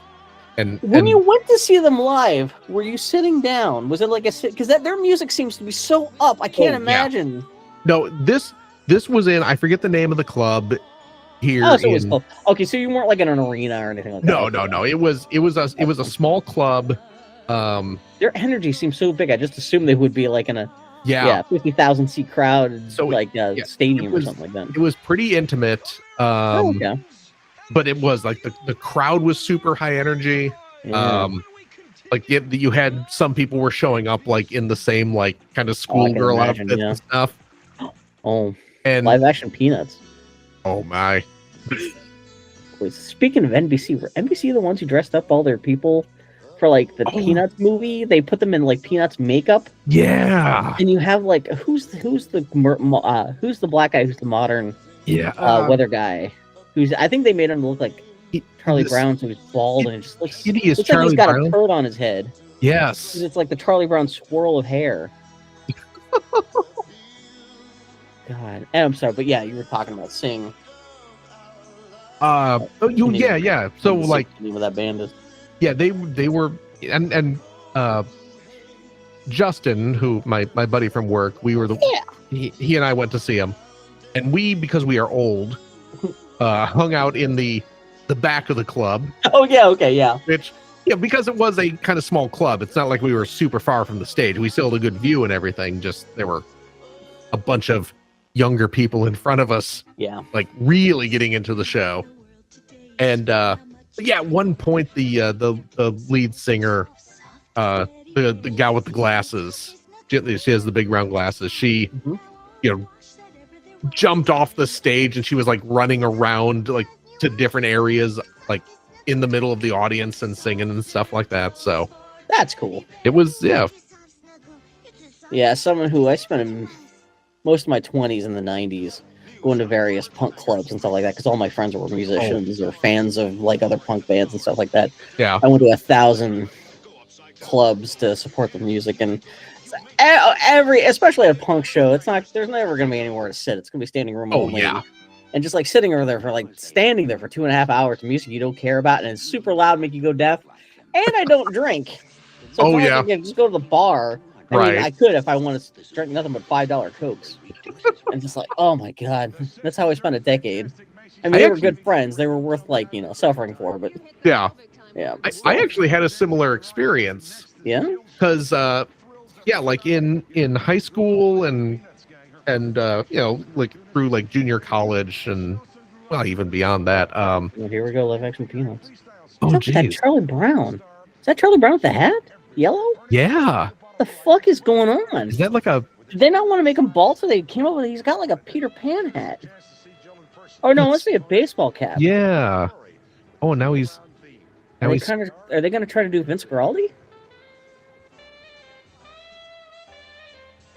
I don't know, That's not a Vince... I mean, it's jazzy, but it's not like... Yeah. You It's think not you'd like- be doing Christmas Time is Here or something like that. Yeah. I guess this is before like the music from the Peanut specials really became like that. What are they? Oh, she stole Linus's Oh, blanket. it's a blind. I see it. Oh, so it's an intentional. Oh, Yeah. they fucked up masks. Oh my god. Those are, like Peanuts death masks. I guess you have to do that because otherwise, without the masks, they're just kind of people dressed like giant weird children. But yeah. And this is Jill Schultz, right? Oh, is that what it is? I believe this is her. You know what? The funny thing is, her color, her outfit is just like her outfit in. Because I was saying she was wearing blue jeans. She's got the pink Yeah, top. she's got the blue skirt So on I'm glad now. I mentioned that, even though it made me sound like a goddamn weirdo creep. And that, because yeah, that's wow. And they incorporated the ice skating because I guess Charles Schultz was all about ice skating. Oh yeah, he loved.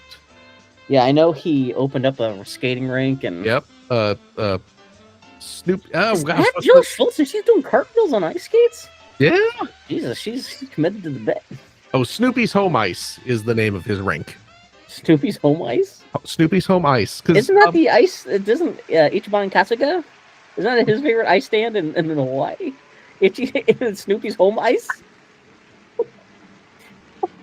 I'm actually the shirt I'm wearing is the. Oh, is it? You're wearing the Matsumoto Shave Ice. I actually have my. People don't know the game Yakuza Like a Dragon. Oh. Yeah, the main character. They actually have the stores in the game, right? Yeah, the Shave I'm trying Ice to remember place. how prominently the shaved ice stores are in the actual game, but Yeah, there's that was this year. I know. We were talking about Game of the Year stuff. I forgot that that pirate game was this year. Yeah. Jesus. Yep. I it's been a long really year. love that one too. That was fun. It was. It was. Yeah, they're obviously just like it's a very patched together game, but it's still. Oh but yeah. That's kind of the nature of those Yakuza spinoffs. But Oh, absolutely. again, this person just loves anything with the singing and dancing. Yeah. I could skip this.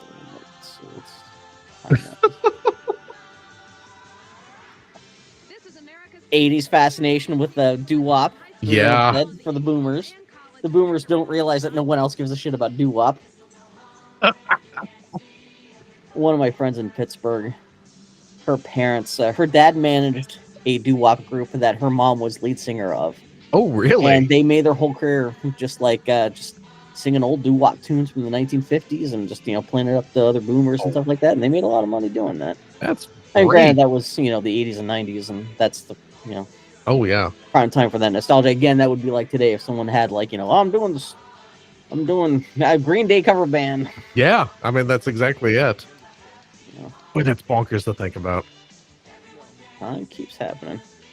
Yeah, I kind of had a little bit of blue screen of death today where, Oh. God, why was I talking about? Oh, my old neighborhood. Yeah. About how, why was I posting about how in the summertime I'd do nothing but play Metroid and RC Prime and go to this local swimming pool. And Pittsburgh, where I grew up in, is a very hilly place. Yeah. And so there's lots of what we call city steps, which are just cement stairs just constructed everywhere. So you can Right. where there's no obvious roads, but you still want to have a place to get from you might have 2 blocks that are 100 feet apart elevation wise. Yeah. That without any stairs, you would not be able to get from one block to the other, unless you're in a car driving up a steep road. And so, I was just thinking about the city steps I'd have to climb to get the pool and looking up on Google Maps. I was looking up stuff from my old neighborhood and how half the stuff I knew as a kid in my old neighborhood is gone. Oh Because just things go away after 30 or 40 years. Yeah. And both the local pool I went to was gone. The city steps I would take to get to the pool are gone. Wow. My elementary school has been renamed. Don't know why. the convenience store I would hit on the way to the local pool is gone. Oh, A jeez. lot of the houses in the neighborhood I grew up in are gone. Like when I was a kid, there were a handful of fires in the neighborhood, and those houses that burned down, those lots just became empty lots that got grass grown over. Yeah, No one rebuilt the houses, and I guess that must have kept on going after I like left. Yeah, I was going to ask Pittsburgh. if like you were saying all this stuff was gone, and I was like, replaced or just gone? Just They're things just have a just gone or field grown there. over, and just like a lot of this, like I just didn't put all these pieces together until like I was like just looking on Google Maps, essentially doing a virtual tour of my neighborhood. I'm Yeah. sorry, there's gonna be a fluffy cattail Oh, that's right there. My Which big one is that? fluffy cat. This is Balake. He's the fluffy brother. What's up, Balake? Yeah, my housemate Joshin, who is their real master of the two cats who live here. He's gone. He's in Japan right now, so these cats are very lonely right now. Oh, what's he doing this in cat Japan? He is. Well, speaking of parents, his mom's getting older, but she Oh. wanted to go visit because his parents were both from Japan. Right. Joshin was born in America, but his parents are both from Japan. And his dad died, but his mom's still kicking. And she just wanted to go visit Japan maybe one last time. Oh, 'Cause nice. She's like in her 80s. Okay. And so, but he's also got a large family. And so it's like, I thought it was just going to be him and his mom and like maybe Joshin's siblings. Yeah. But no, it's Joshin's siblings and their significant others and their kids. Oh, It's like wow. a whole busload of Japanese American family members over there. So it's very cute to see That's this nice. whole roving family gang running around Japan. So Yeah. Oh, And, that's great though.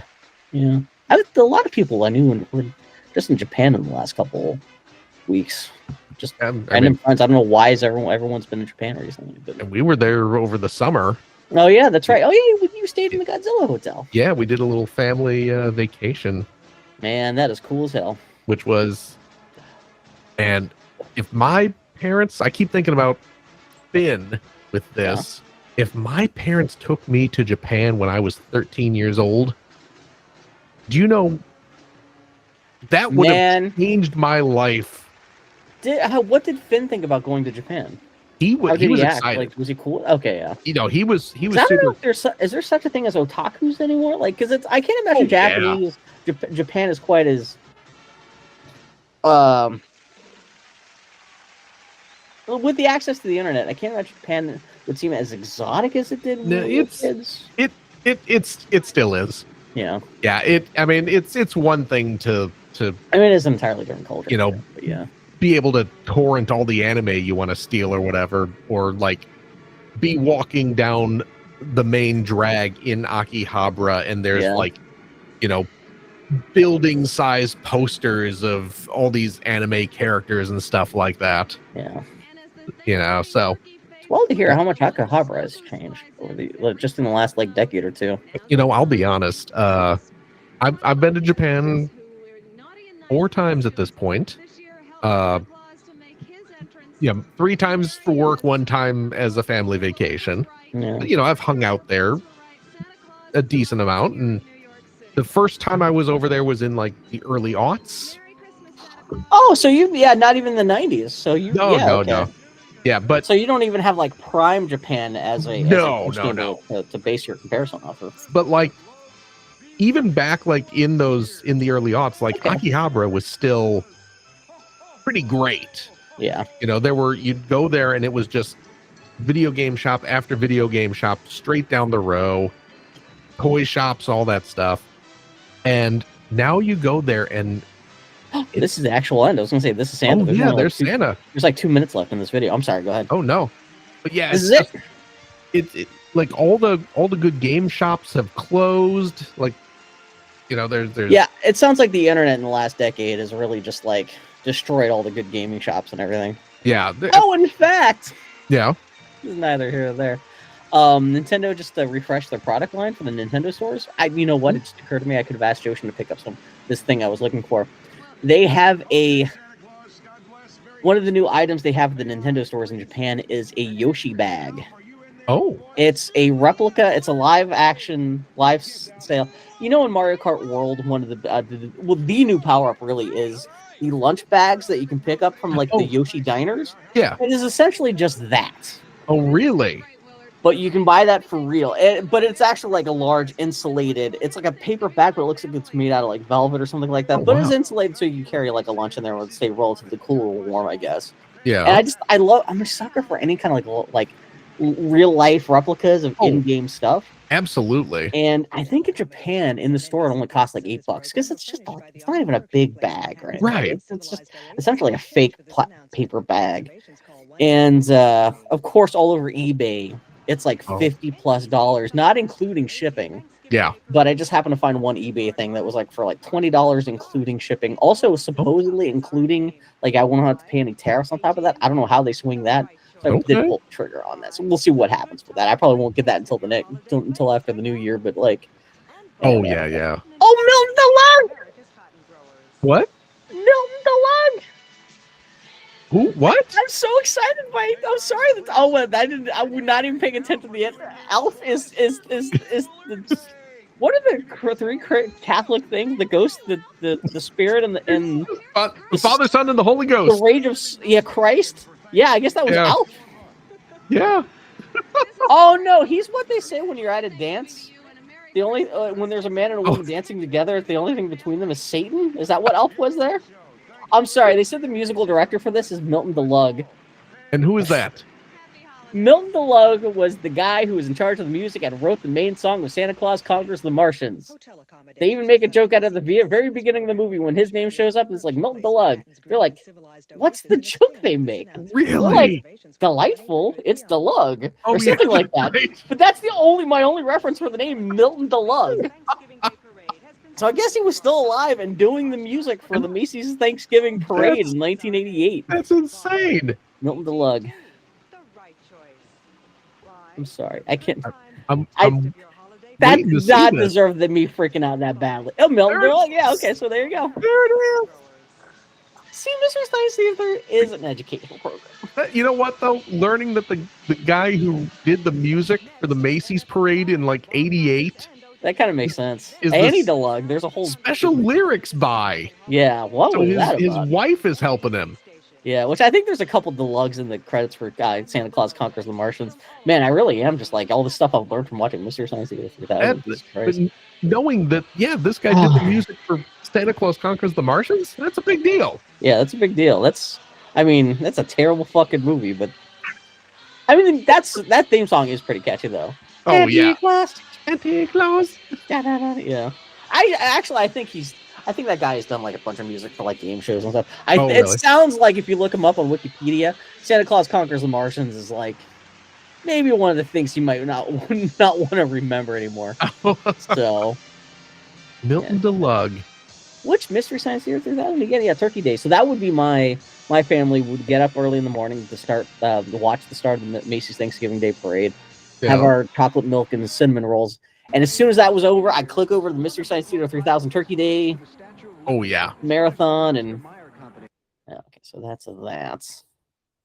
Let's see. He did the original theme to the Newlywed Game. Oh, so he did do. Okay, yeah. I'm not totally. He was musical director of The Tonight Show starring Johnny Carson. Jesus Christ. So, okay. So he has okay. Yeah. Newlywed Game, The Gong Show. Wow. Okay. So he's done a lot of classics though. Okay. Yeah. Yeah. The Dating Game. Yeah. Santa Claus Conquers the Martians. And Santa Claus Conquers the Martians. It's like, man, that is my go-to holiday Mystery Science Theater. Oh, I mean, granted, there's only like 3 holiday episodes there. Yeah. Like, I guess it's either going to be that or they have 2 different Santa Claus related episodes. Because there was the Mexican movie. Yeah, that was the one when Mike was there. Yeah, where it's like the devil. Yes. Yeah, with the little girl who's going to set things on fire or whatever the hell's going on there. Or she's going to steal the doll. That's what it is. Lupita. Lupita. Yeah, and like Santa Claus lives on the moon. Huh? Yeah, Santa lived on the moon. Yeah, with his collection of John Waters talking about Santa Claus in on The Simpsons, but like, yeah. So this is just 18 minutes of just Thanksgiving commercials. Generally, okay. Who knows what the hell's in this? And once this is over, unless you have suggestions for anything else we could watch, there's when you come to Thanksgiving, it's really you got the parade. Yeah, television, or you got the Peanut special. Yeah. And that's really kinda, it, right? Was there a Garfield? There was probably a Garfield Thanksgiving special. they tried. I'm sure, like Andy, Raggedy Ann and Andy. I'm sure, like it's funny. One of my favorite things are the failed TV specials. Oh Like yeah, the ones that tried, like like Raggedy and Ann and Andy tried to be a thing for a while, and they Yep. gave up. Which is funny because I think those were animated by Roger Williams. Was it Roger Williams? I think it was Chuck Jones. Well, he may have been part of that too. I Okay. think at least one of the specials I think was done. The animation was done by the same guy who was in charge of the animation for Roger Rabbit. Oh really? At least one of those specials, I think, because I know they at least had one like Raggedy Ann and Andy Halloween special. And I think that might be the one. But yeah, Chuck Jones was still doing.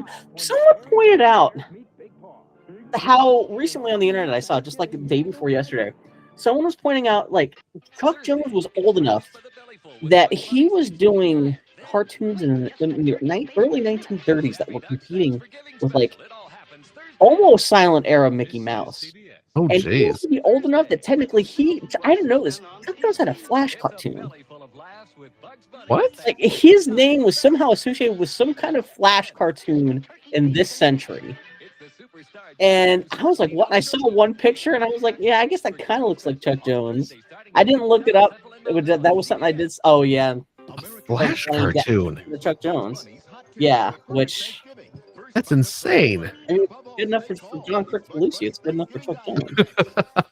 But yeah, it's weird they have like Bugs Bunny Thanksgiving Day compilations for something. I guess any holiday, any excuse to like fill up airtime with. Again, I don't know if this is one particular network. Yeah. I think those Bugs Bunny compilations, I think those are CBS. As much as I was just bitching about it, CBS at the. Oh, we got some Carvel coming up. Oh. What's wrong with the Carvel guy? Oh, Butterball. Butterball was everyone's brand back. Oh, there you go. We turkeys can't appreciate celebrating Thanksgiving by eating a turkey. We think you should go to a Carvel ice cream store and buy an ice cream turkey.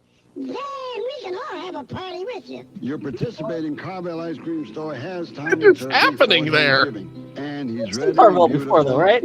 Oh yeah, absolutely. He's the RFK of ice cream. 327 gift and call a cake honors most major credit cards. And have a happy holiday, folks. Thank you.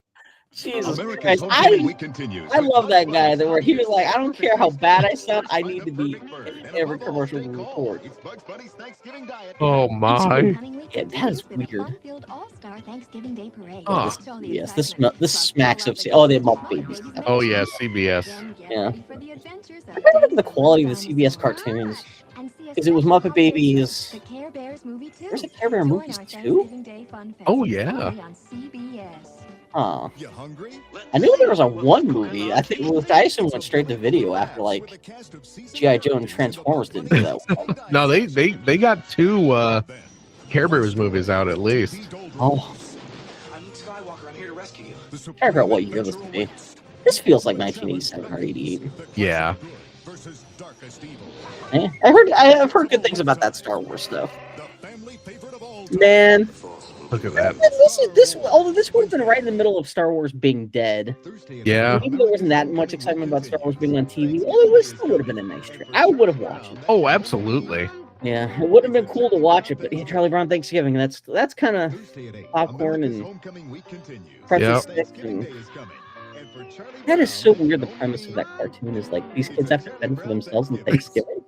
There's no adults around. I know they have an excuse of like everyone's parents died in a car wreck at the beginning of the thing or whatever. Like, what is No Man's Valley again? Failed holiday specials, whatever the hell that about was. those, yeah.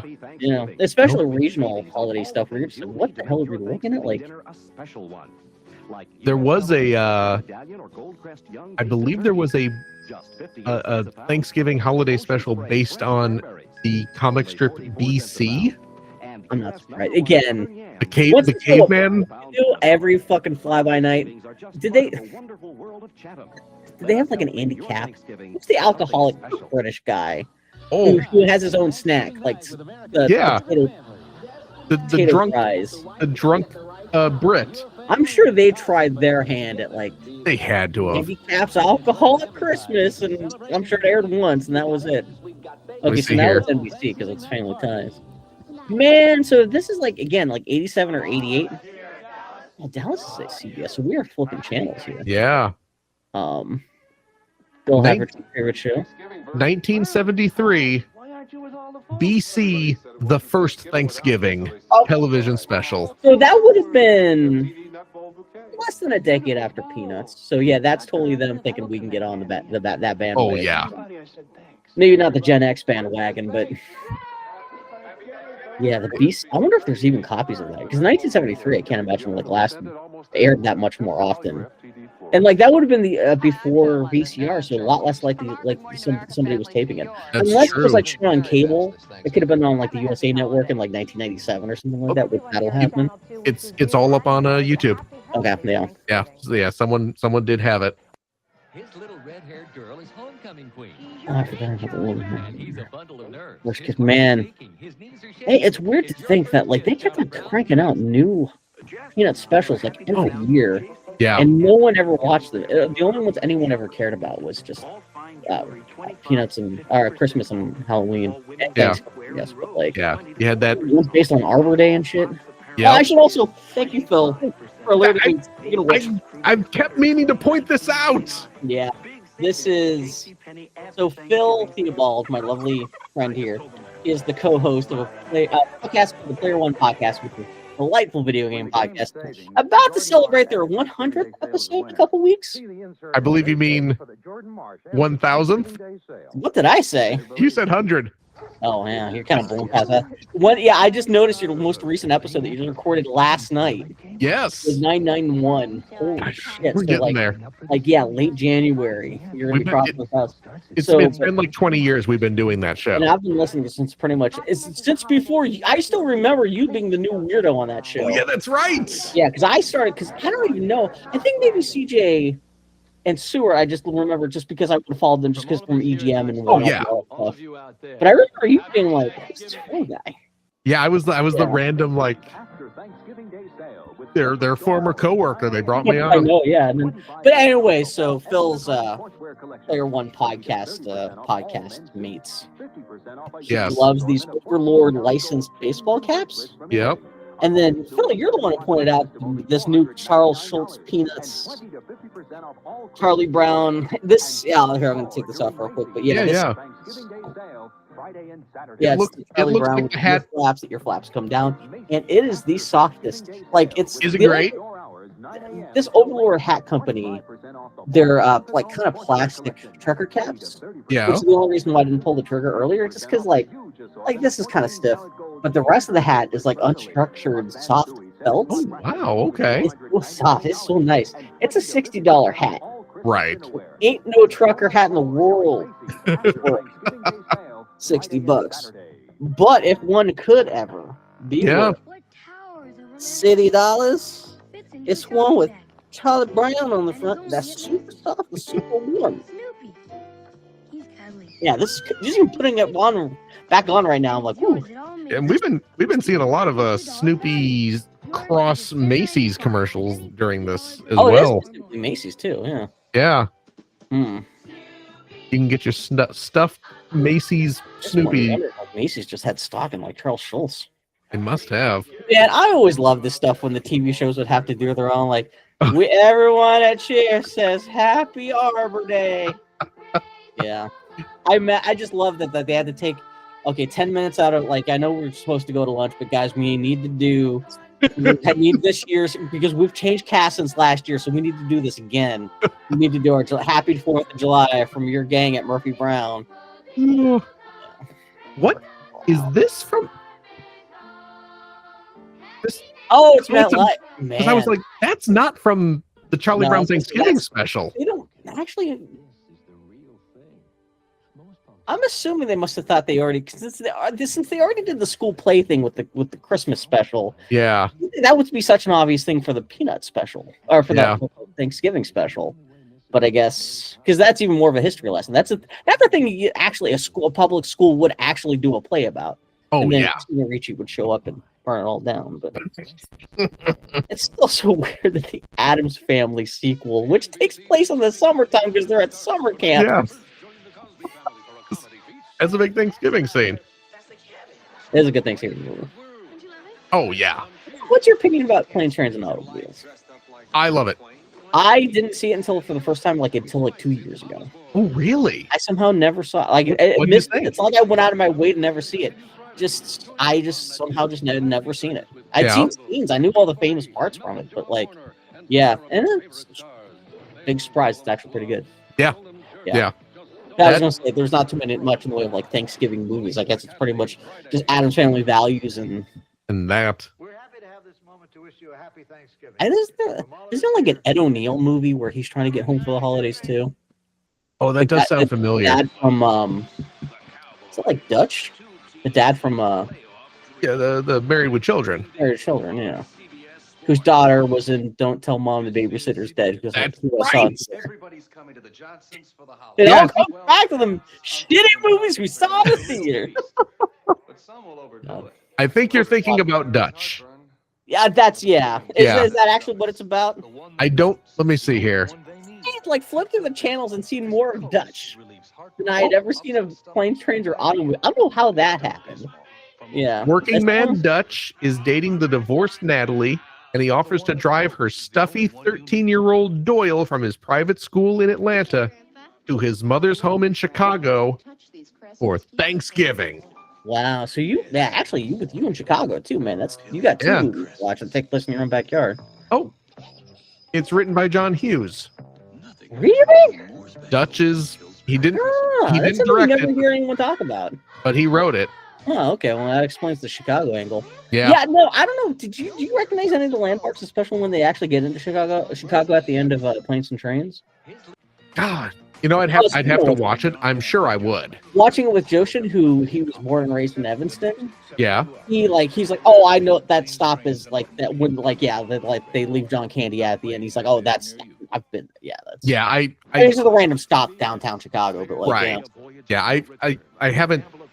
And actually, also, just because you're from the Chicago land area, because I know you're not necessarily from Chicago proper, right? But that doesn't necessarily mean that you're going to know every nook and cranny of downtown Chicago. No, but there are definitely enough when you're watching famous places that I would go into Chicago pretty frequently. When you're watching The Dark Knight, you're like, oh, they're on Wacker Avenue. I've been there. Oh, absolutely. I took a shit in that Arby's in the background right there. Yeah. I mean, I watched Blues Brothers, and and then that's gonna be at the end of the movie when they go into when they show up at the government building or whatever, where they're trying to pay off the orphanage mortgage or whatever it is. There's they go up to some counter and there's a woman there, and they oh yeah, when I was up there, Spielberg was up there too. I don't know why he's always up there, but yeah.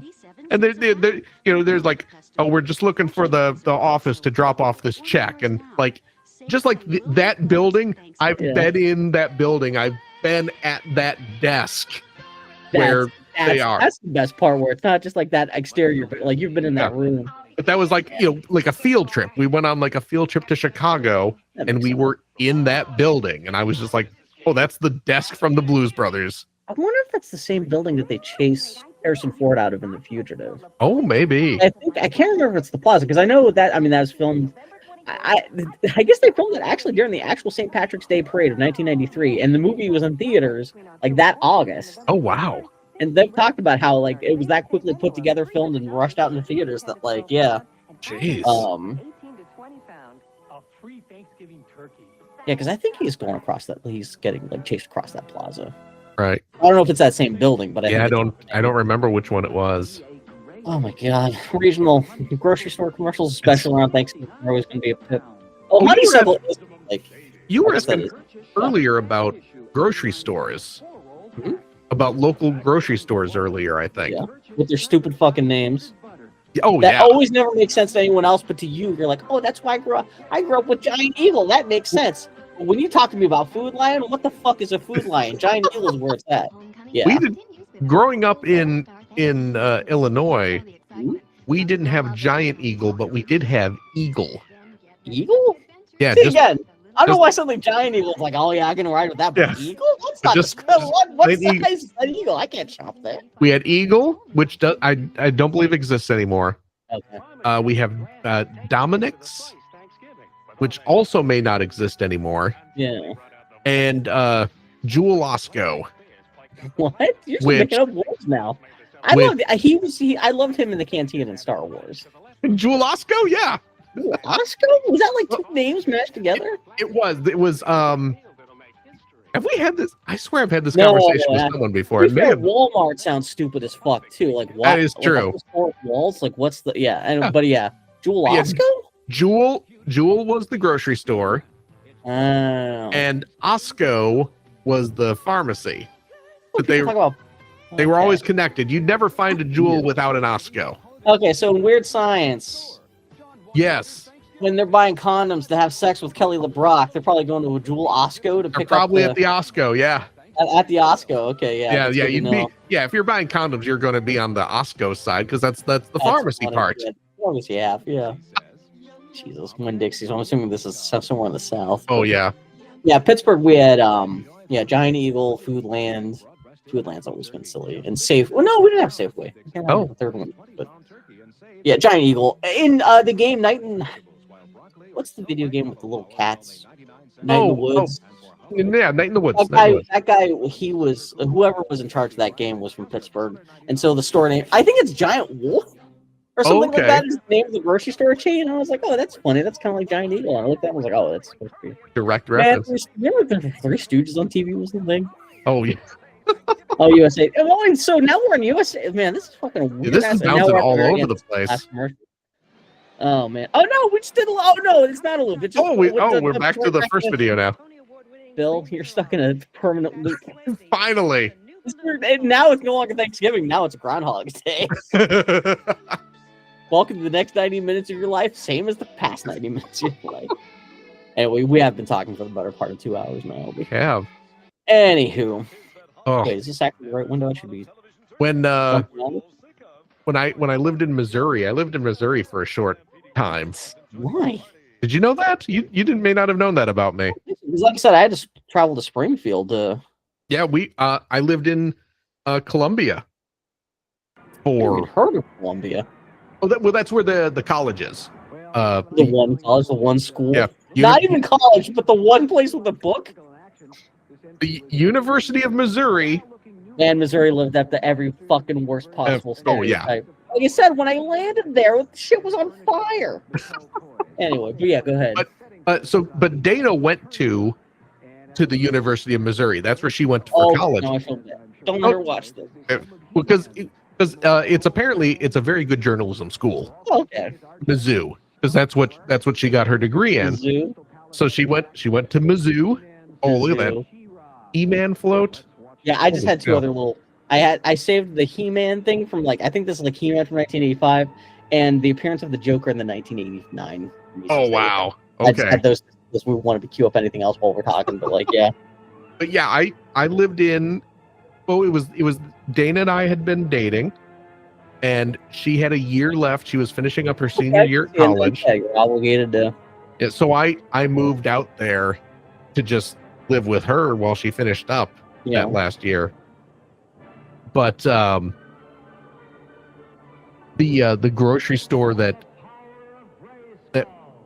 sound samples from the cartoon. Sorry, I'm hearing the He-Man voice piped through speakers. It is also pissing rain. Oh, this is late enough. It's Hordak too. Shit. Yeah. Okay. But the grocery store chain. Hordak's not doing anything. What did they do to Hordak? He's hanging out. Oh, I was. Okay, I'm sorry. Go ahead. Wow. That's also Jill Schultz. Pretty fantastic. I'm sorry. I love that it's Night on Bald Mountain. Yeah. It's weird that they have sound samples from the cartoon, but not the music. This is amazing. This is actually the most entertaining thing we fired up all night. Yeah.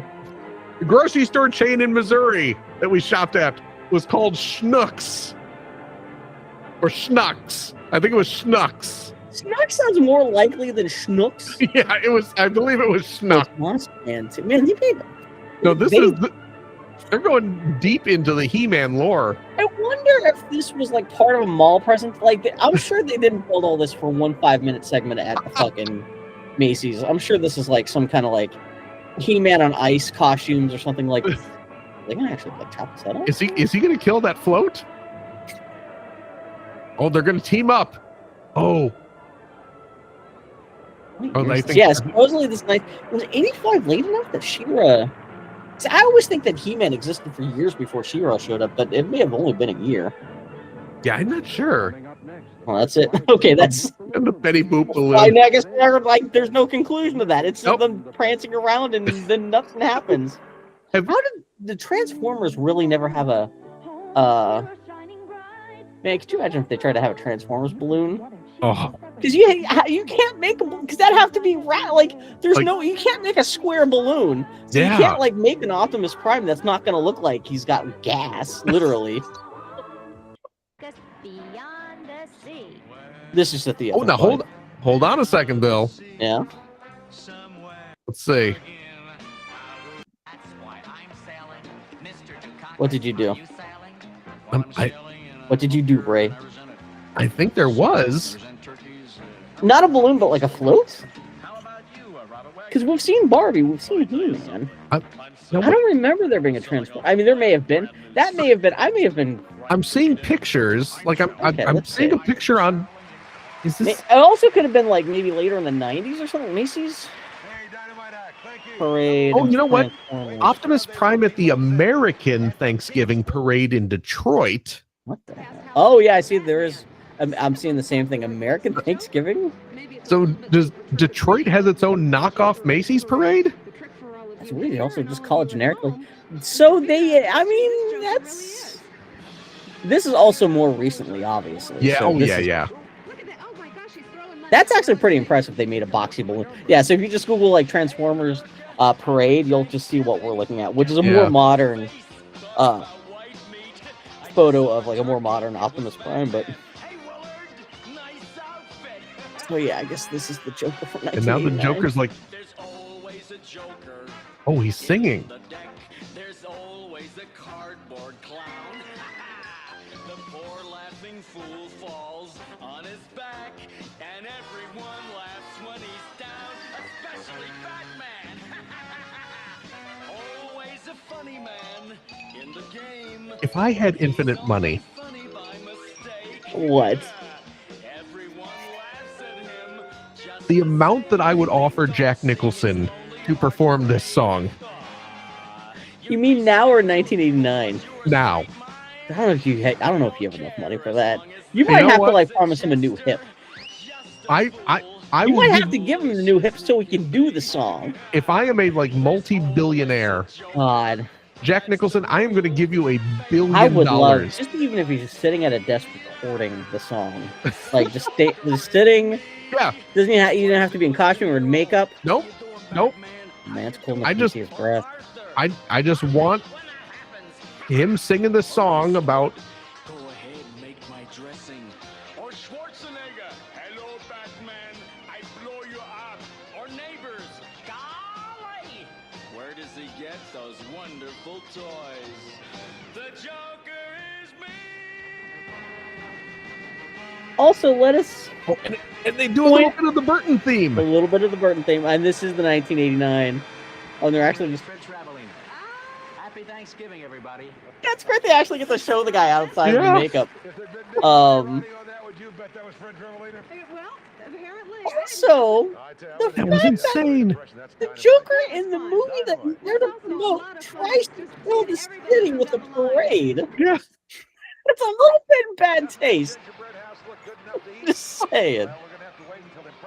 He should try to get. He should. Where's Bob the Goon? They should. Love Bob the Goon. Wait, that was the best superhero movie character ever is Bob the Goon. That was Fred Travellina playing the Joker? I guess that was the clip was Bob Travellina. That's so crazy.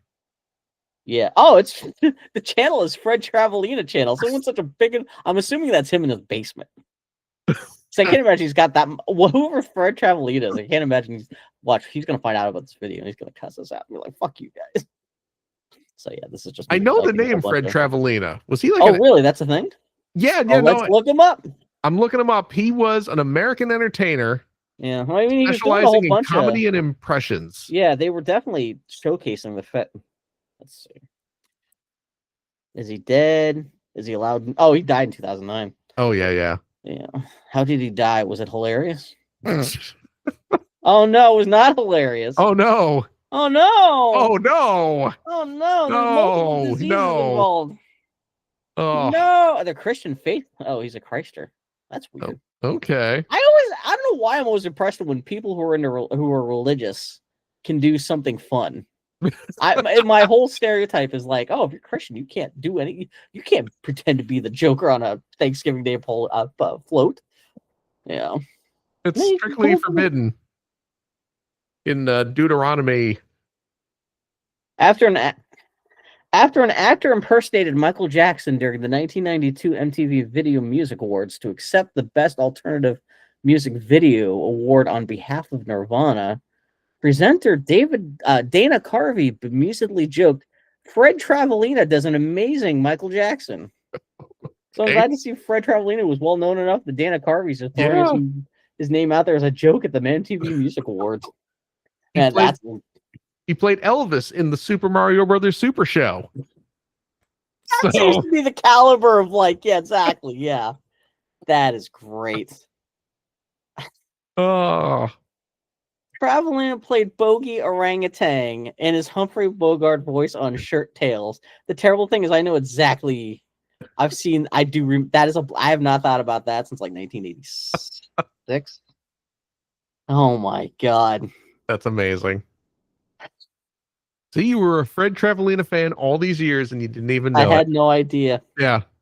Wow. I could have been, when I watched that broadcast live with my family when I was 14, just waiting to get out of the room so I could get back to playing Super Mario Brothers 3. Well, that was 1989. I would have been playing, what was coming out in 1989?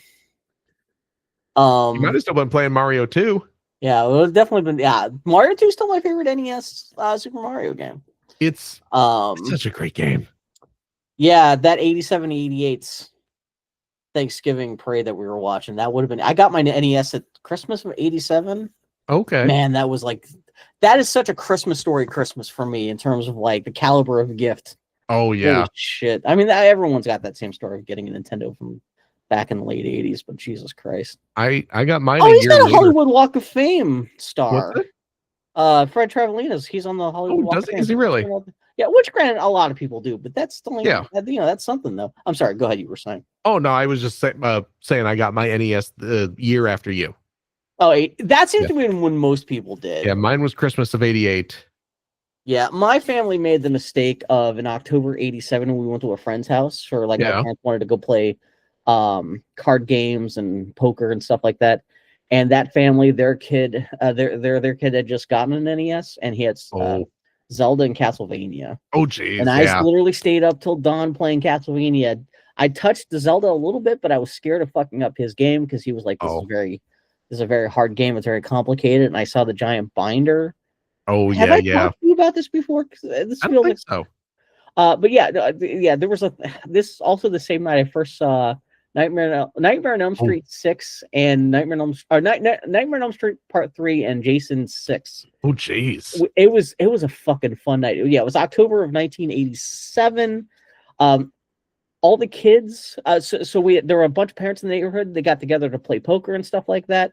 Yeah. All the kids got together to play with this kid's brand new Nintendo. Of course, as a result of that, every kid in the neighborhood was something like, I want a Nintendo. My parents did manage to get me a Nintendo just 2 months later. And yeah, so I definitely know that because I had a Nintendo before Nintendo Power started. Oh, geez. That was '88 or '88. Nice. Yeah. So, oh man, that was so nice. That was so good. But yeah, '88 seems to be the year that really. Oh yeah. Blew up. Yeah. God damn. It was a big deal. Golden fucking time. Anyway, shut up and let you go though. What's that? Should I shut up and let you go though? We've been recording for 2 hours. It is 10:30 now. Oh yeah, it is. Right. As I got nothing to do, but I guess I probably should. Yeah. Start getting ready for bed. You're the guy with the actual job and the family responsibilities. I do have an early morning meeting tomorrow. Yeah. Although it is, Thanksgiving. So what are your plans for Thanksgiving week this week? Oh, we're just hanging out at home. You work all the way up until Wednesday night? Yeah, I'm work till Wednesday. I've not stopped the recording too, by the way. Just this. Yeah. Oh, okay. Okay, just. Oh, so we're not recording? We still are. I can stop now. Actually, Oh, okay. Actually, I guess I should. So Okay. Okay, we're gonna stop recording. Hopefully, we'll do this again for Christmas. Yeah. Oh, that might be a Thunderdome. We might have to do a couple Christmases. I am totally down for. Because God knows we could find a lot of shit to talk over. Man, we could just talk over like whole goddamn Rankin Bass. You could watch me weep like a baby over 'Twas the Night Before Christmas. Even if we just see the commercial. Oh man! Anyway. A miracle needs a hand. It's so good. I love it. Anyway, okay, I'm gonna stop recording. Thanks to anyone who's tuned in and lasted this long. Thank you. Yeah, seriously, jeez. Manage recording. Stop recording. Adios. Bye.